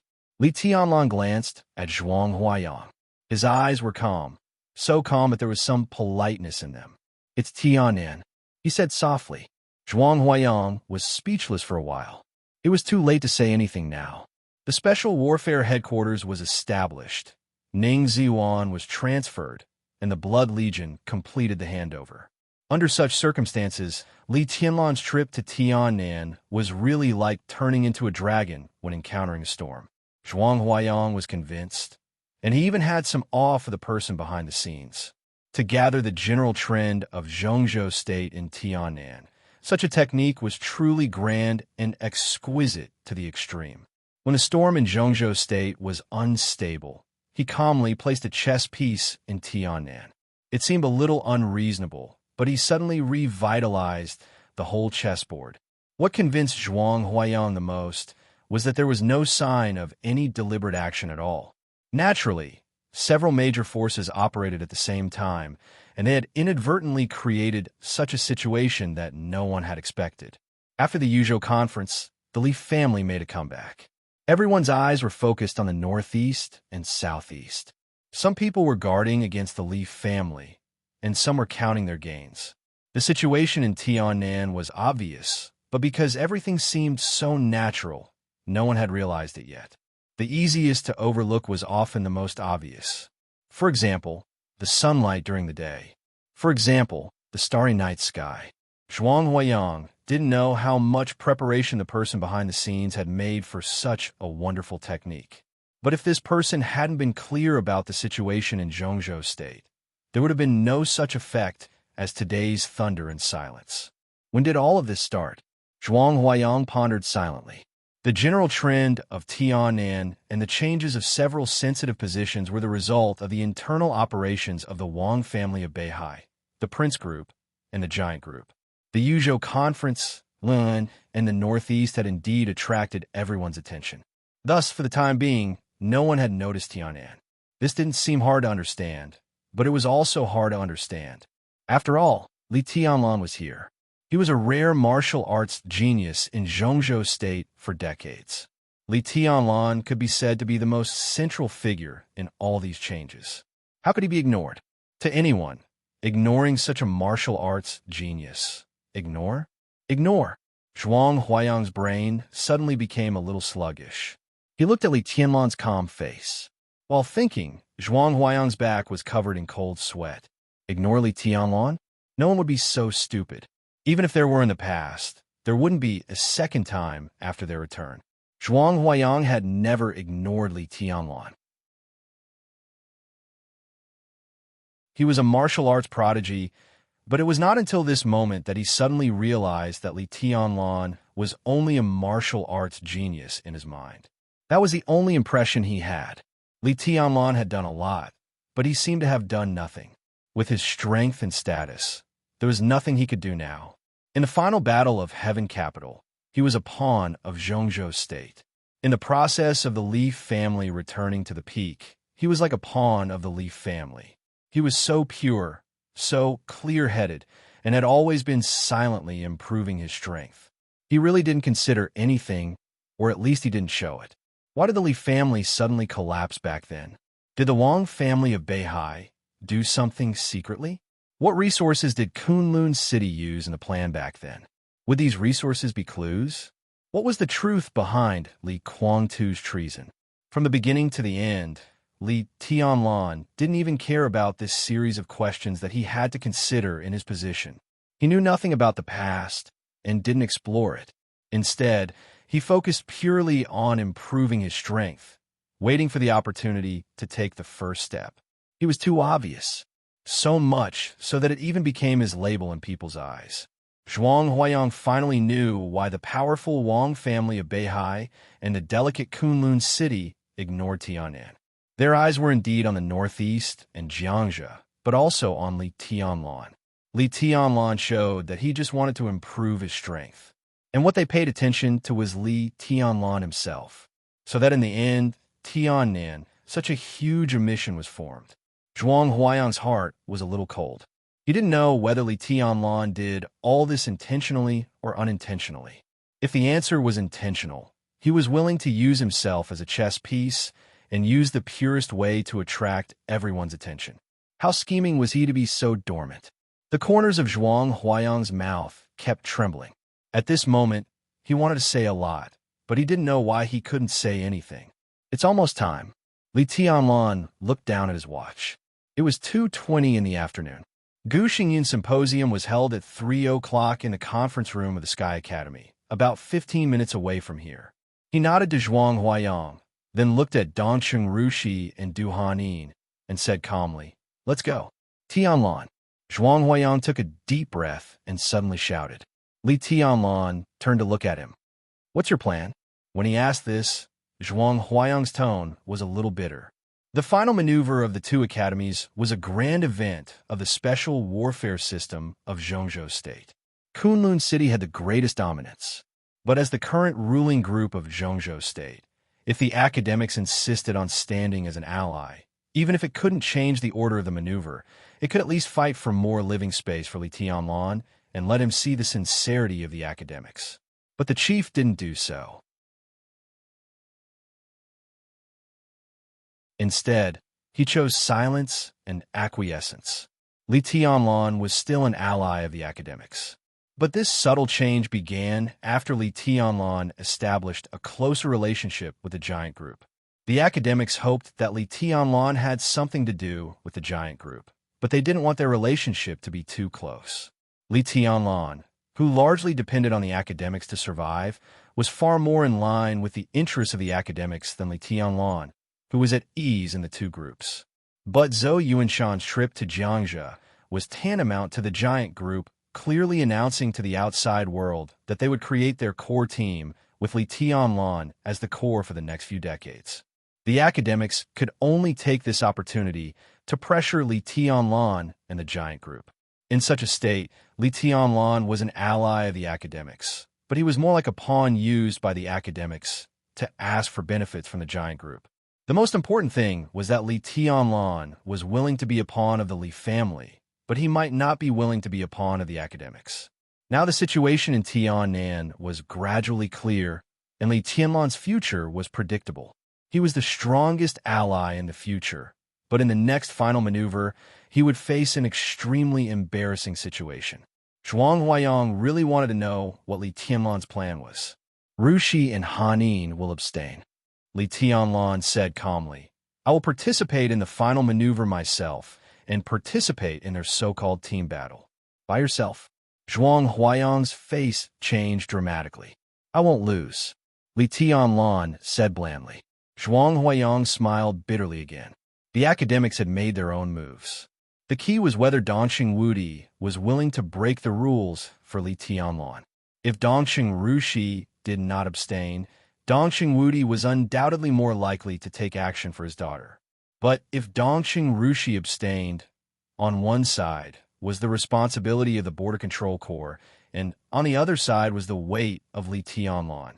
How would Dongxing Wudi choose? If he chose to give up, this maneuver would be a dead end for Li Tianlan. If he lost, Li Tianlan would die. If he won, Li Tianlan would still die. Li Tianlan could win with such a lineup. Kunlun City and the Wang family of Beihai would definitely kill this threat at all costs. This might be an opportunity for the academics, but if the giant group gave up, would the big shots of the academics really offend the Wang family of Beihai and Kunlun City for Li Tianlan, who was willing to bear that kind of pressure? Zhuang Huayang had a splitting headache. He took a deep breath, patted Li Tianlan on the shoulder, and said in a deep voice, I'll call the leading cadre right away. Li Tianlan smiled, turned, and walked out of the ward. The conference room of the Sky Academy was very large. The environment was pale white, simple, and spacious. When Li Tianlan walked into the conference room with Dongxing Rushi and Du Hanin 15 minutes in advance, Gu Xingyun was already sitting in the main seat of the conference room. Gu Qianchuan, who used to serve as a real marshal in Zhongzhou State and now became a nominal title with the disbandment of the Snowdance Corps, stood quietly beside Gu Xingyun with an indifferent expression. The fresh sunshine, after the rain, gently sprinkled into the main seat of the conference room. The two invincible realm experts of Zhongzhou State stood and bathed in the sunshine, as if they were wearing a layer of golden clothes. There were already many figures in the conference room. Gu Xingyun's symposium was held by the top young people in the two academies. To be exact, they were high-level people who had a clear team and served as the core figures in their respective teams, or the individual immortals with great personal strength. Li Tianlan had read the information. This time, there were about 30 forces in the two academies, and the total number of people was about 750. Under normal circumstances, this should be the total number of people in the team cooperation maneuver. There were lunatics who participated in the team maneuver to save their lives, but there were not many in previous years. In the final maneuver, where the casualty rate was at least 30%, an individual facing a team was tantamount to courting death, or it was tantamount to giving credits to others. According to the rules of the two academies, The final maneuver of the two academies was important, but credits were more important. Therefore, the maneuvers seemed to be a contest of force, but the tricks in it also tested a person's mind. Every student would consider how to make use of their strengths to make up for their weaknesses and strive for the most credits to improve their ranking. As soon as Li Tianlan and the other two walked into the conference room, almost everyone's eyes were focused on them. Most people's eyes were a little strange. Wang Shengxiao and Song Ci sat in the middle. Seeing Li Tianlan come in, Wang Shengxiao waved his hand with a smile as a greeting, looking very friendly. Gu Han, the young master of Kunlun City, and Gu Yulan, the last disciple of Gu Qianchuan, sat together. They were almost next to Wang Shengxiao and Song Ci. Gu Yulan, whose face was still a little pale, was still wearing a mask. She snuggled up to Gu Han like a little bird. Jiang Shangyu sat on the other side of Gu Han. Before Li Tianlan came in, several super experts of the young generation of Zhongzhou State had been whispering together. What they said did not matter at all. What mattered was that the signal they gave was clear enough, and that was enough. Li Tianlan was expressionless. He picked a chair at random and sat down, quietly waiting for the meeting to begin. Time passed slowly. At 3 o'clock sharp, the bell rang in the office. Gu Xingyun, who had been sitting in the main seat with his eyes closed, opened his eyes. He glanced around, and a smile bloomed on his elegant face. Everyone is here. Gu Xingyun said, "Let's have a meeting." Li Tianlan froze and subconsciously narrowed his eyes. Everyone is here. Sitting next to him, Du Hanin and Dongqing Rushi were celebrities of the two academies respectively. Before the meeting began, they had introduced the main figures present to Li Tianlan. The conference room was large, and there were many people sitting, but it was far from complete. There were about 30 forces of the two academies that had not been disbanded after 3 years. But Du Hanin and Dongqing Rushi introduced too few. 5 from the Sky Academy, 7 from the Deep Sea Academy. This also included East Emperor Palace, 3000 World, Phantom Palace, and Jile Mountain.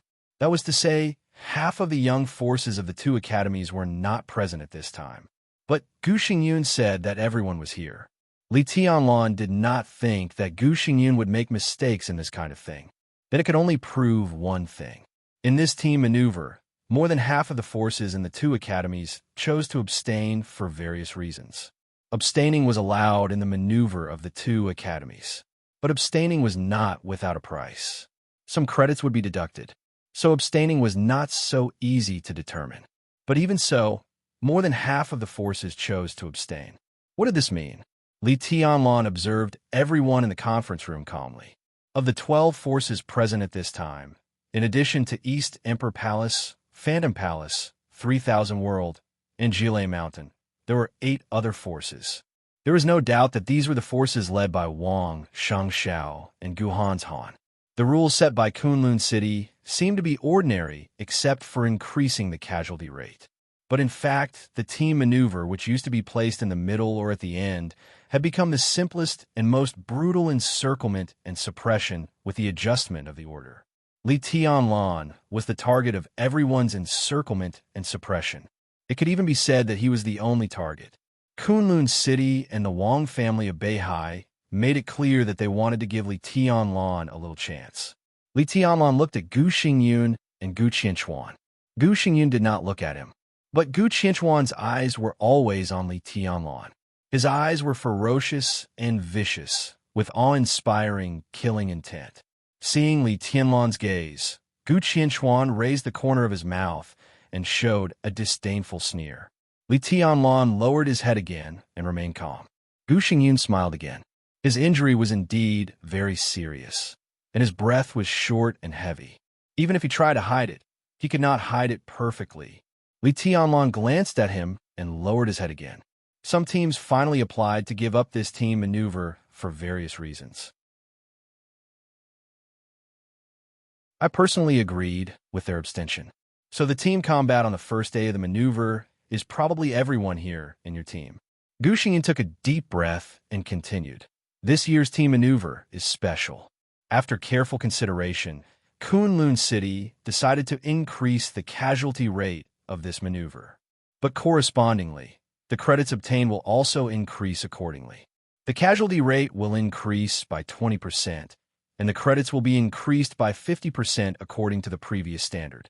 Such a result is destined to make the competition between you very fierce. I'll ask you again formally. Is there anyone here who wants to withdraw from the maneuver? There was silence. In the silence, a clear voice sounded. I abstain. Huh? What? There was an uproar. Everyone turned to look at Dongqing Rushi, their eyes full of incredible emotions. Dongqing Rushi, Li Tianlan's fiancé, abstained. Did Li Tianlan fall out with the giant group? Gu Xingyun was also stunned, and he didn't even hide the surprise in his eyes. Dongqing Rushi's withdrawal meant that the giant group was less likely to intervene in this maneuver. He had no reason not to be surprised. Dongqing, are you sure? Gu Xingyun asked, trying to make his voice soft. Dongqing Rushi glanced at Gu Xingyun, nodded, stood up, and walked out directly. It seemed that she came here to announce the news. I abstain. Du Hanin also stood up and followed Dongqing Rushi out of the conference room. Everyone's brains were buzzing, and they couldn't fully understand what was going on for a while. Diagonally across from Li Tianlan, Wang Shengxiao narrowed his eyes and turned to look at Song Ci. Song Ci didn't look at Wang Shengxiao, just lowered her head. Wang Shengxiao's eyes were still gentle, but the light gradually became stern. In an absolute disadvantage, Li Tianlan didn't want to implicate his woman, so he sent Dongqing Rushi out of the maneuver. Wang Shengxiao had an absolute advantage. Why would he let his woman take the risk? He looked at Song Ci without blinking. Thus, while everyone was still in a state of shock, another unexpected voice rang out. I abstain. Song Ci gritted her teeth, and her voice was a little helpless. She glared at Wang Shengxiao. Wang Shengxiao smiled and touched Song Ci's hair. This was a man's war. Li Tianlan didn't want his woman to take the risk. As the heir of the Wang family of Beihai, he naturally had no reason to lose to Li Tianlan in this kind of courage. Everyone's eyes began to shift and finally fell on Gu Hanzhan. This team maneuver was destined to be a life-and-death fight. Both Li Tianlan and Wang Shengxiao sent their women out of the maneuver to give them safety. What about Gu Hanzhan? The muscles on Gu Hanzhan's face twitched fiercely. He was expressionless and said nothing. Gu Yulan meant Gu Hanzhan, so she also said nothing. In the silence, Li Tianlan and Wang Shengxiao's eyes seemed to meet for a moment, intentionally or unintentionally. Both of them saw a trace of mockery in each other's eyes. Anyone else wants to quit? Gu Xingyun asked. No one spoke. This time, everyone chose to stay. Gu Xingyun looked at Gu Hanzhan, and an obscure light flashed in his eyes. His tone was still calm. Very well. Since you accept the maneuver, I will introduce the rules. I will tell you the specific tasks of the maneuver the day before the maneuver. Everyone, although your competition is very fierce, I still hope that if possible, you will try to be merciful to your opponents because they are not enemies. This is just a maneuver. From a standpoint, this was what he had to say for the sake of the situation. The sake of the situation was nonsense. It also included the so-called rules that Gu Xingyun explained. In fact, today, Gu Hanzhan and Wang Shengxiao sat together, which was the most important practical content. The actual content didn't need to be said. It was already here. This was to put pressure on Li Tianlan, and it was also to strengthen the confidence of other young forces that followed the Wang family of Beihai and Kunlun City. This was the real meaning. Li Tianlan quietly listened to Gu Xingyun's nonsense. He felt a little bored. The nonsense was unexpectedly long.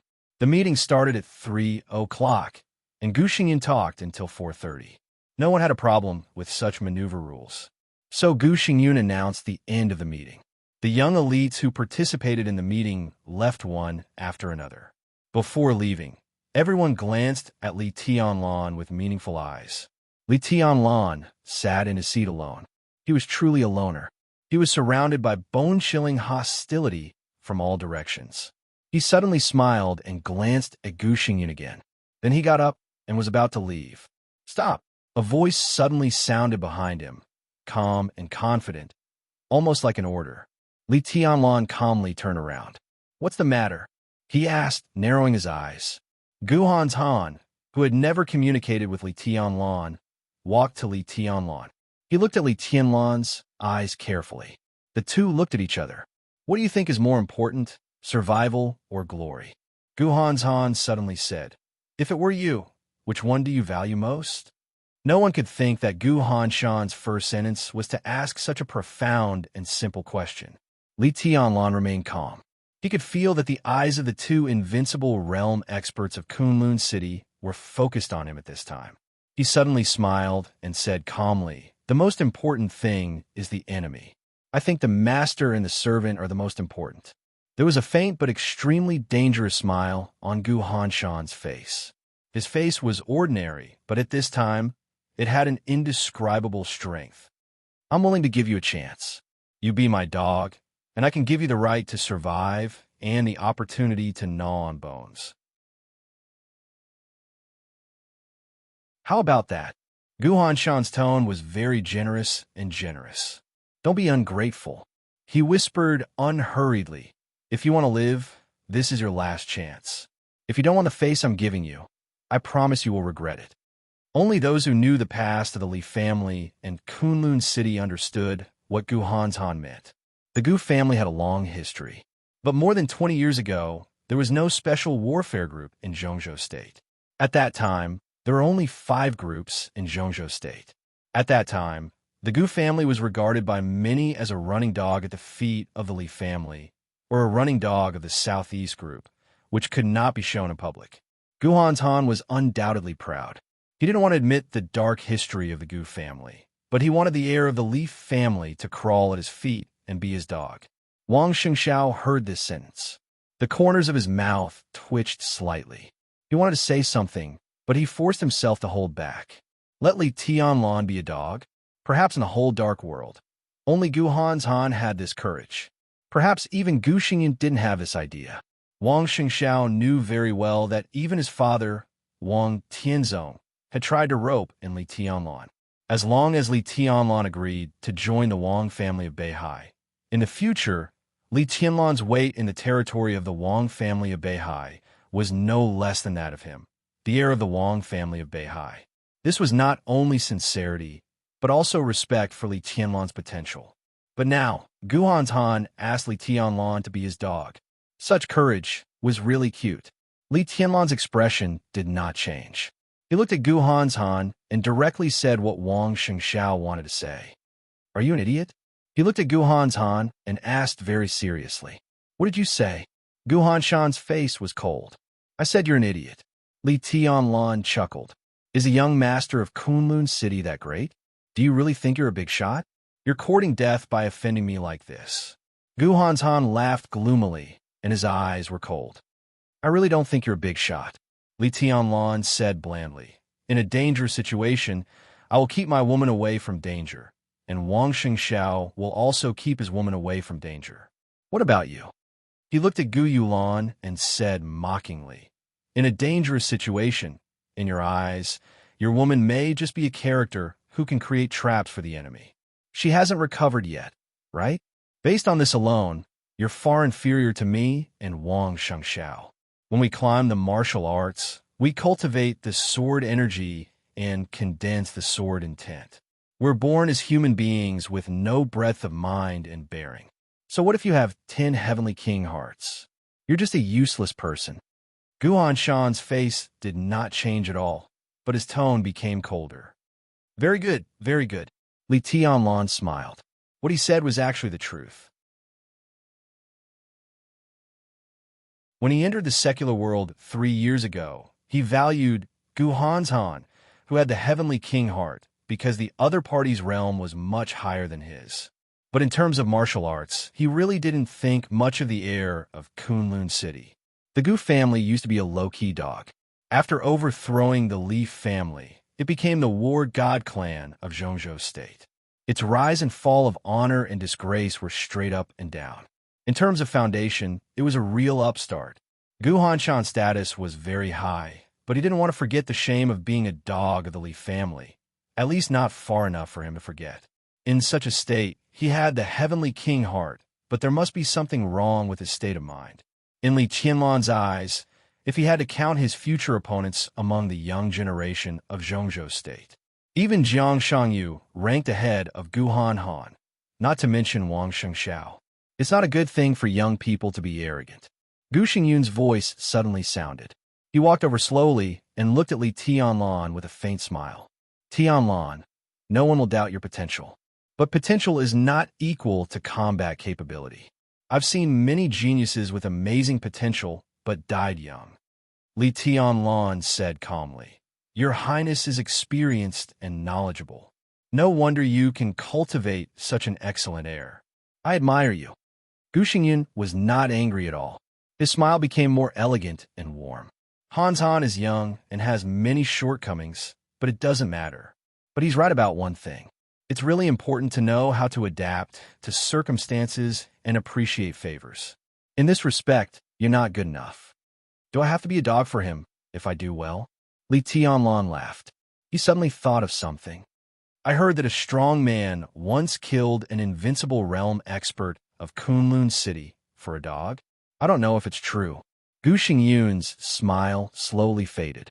He looked at Li Tianlon and said expressionlessly, Tianlon, are you humiliating Kunlun City? I don't dare. Li Tianlon laughed. I just asked casually. I don't need you to remind me of anything in a strange way. Gu Xingyun said indifferently. The Gu family did live under someone else's roof, but it was just a necessary forbearance. The final winner was us.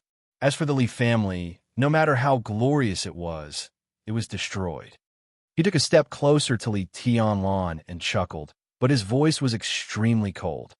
I can tell you clearly, as long as I'm alive, the Li family can't rise again.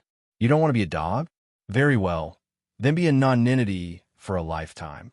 He paused, his voice getting lower and lower, and he chuckled. How is the old dog Li Honga now?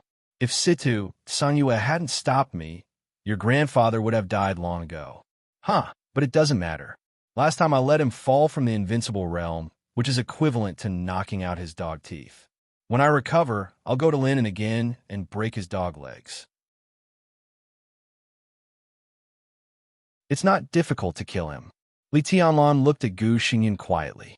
There was no anger, no panic. There was only pure emotion in his eyes. I won't let it go. He suddenly laughed. In front of Gu Xingyun, he bent down and took off his shoes and socks.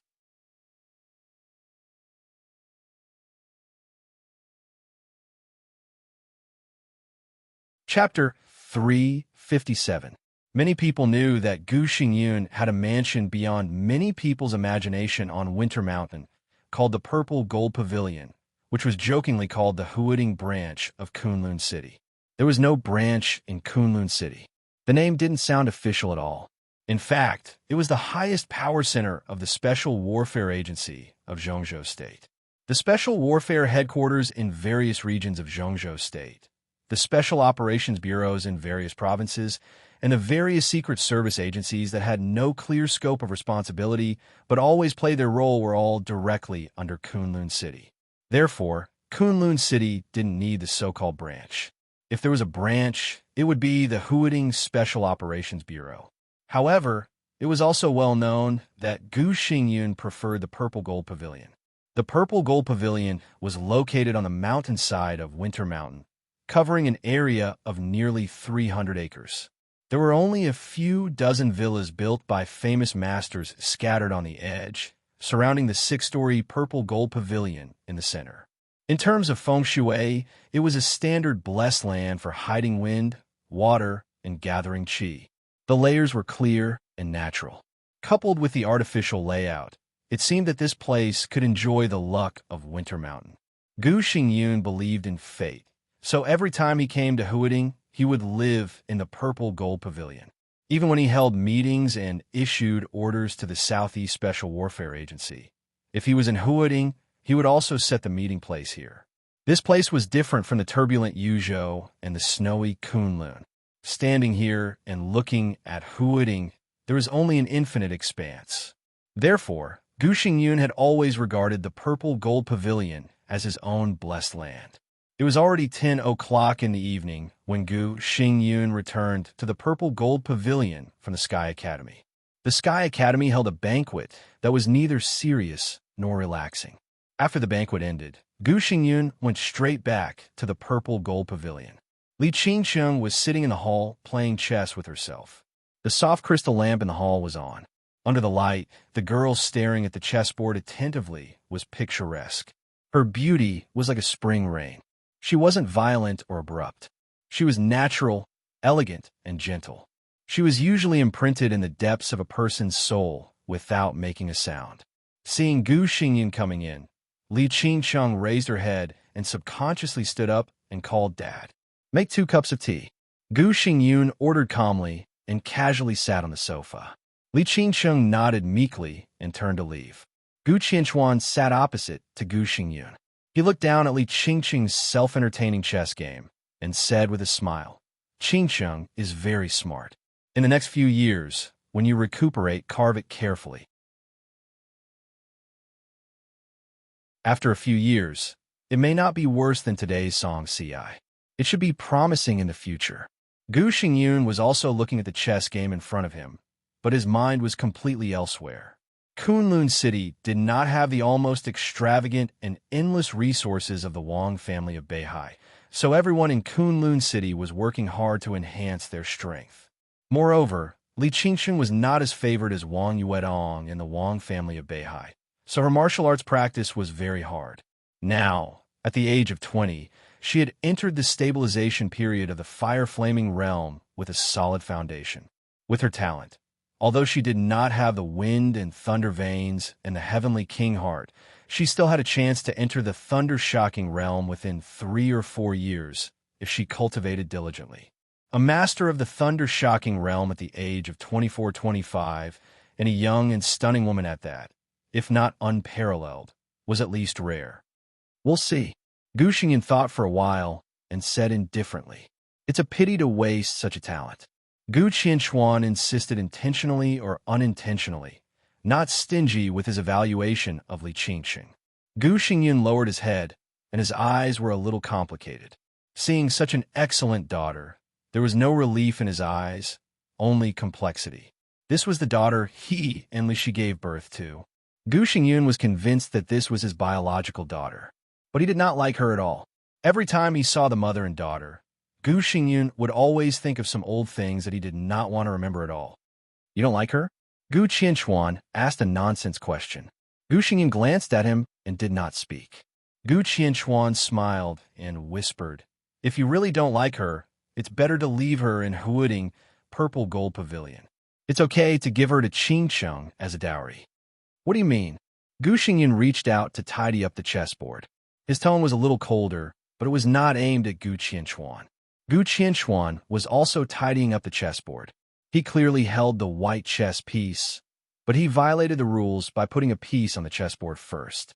He said flatly, "Whatever you want to mean, it means what it means." There was Li Shi in those years. Why can't there be Qingcheng today? Our Phoenix Pavilion is prepared for Qingcheng, isn't it? What are you hesitating for? He chuckled, playing with the chess piece in his hand, and continued, "History will repeat, and the past will be reincarnated." Throughout history, there are many examples of people losing their country because of women. Who can tell whether it is because of the sword or because of women that our Kunlun City can have today? Snap!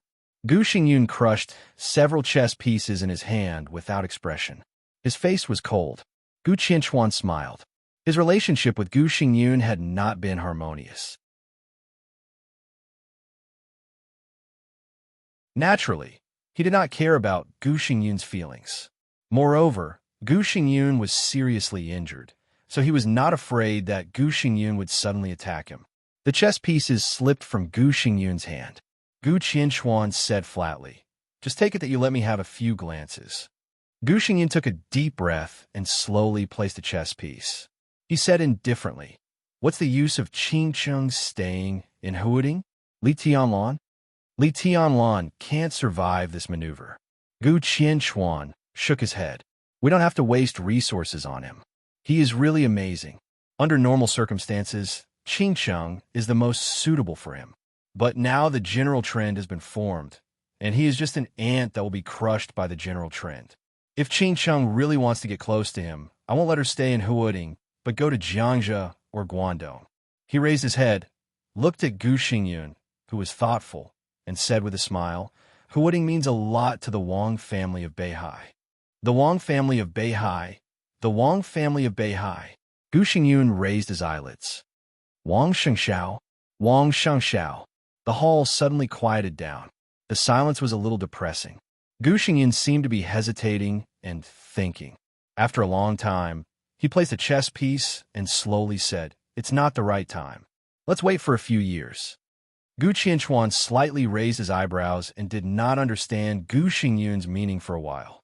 He thought for a while. Then his face changed, and he slowly said, You don't think Wang Tianzong and Wang Shengxiao are good? A few years was a delicate period, which suddenly made him think of a lot. Before Gu Xingyun spoke, Gu Qianchuan had said quickly, Is it because of Wang Qinglei?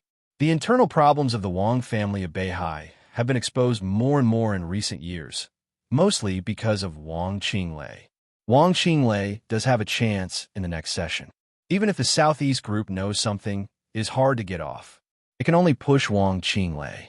Even Wang Tianzong does not dare to make fun of the foundation of the Southeast group, but he hesitated and finally said, But even if Wang Qinglei is in that position, will Wang Tianzong lose? Who knows? Gu Xingyun said indifferently, At present, the Wang family of Beihai has only exposed some problems, but has not formed the sharpest opposition. They're just signs of things. Who can see it clearly?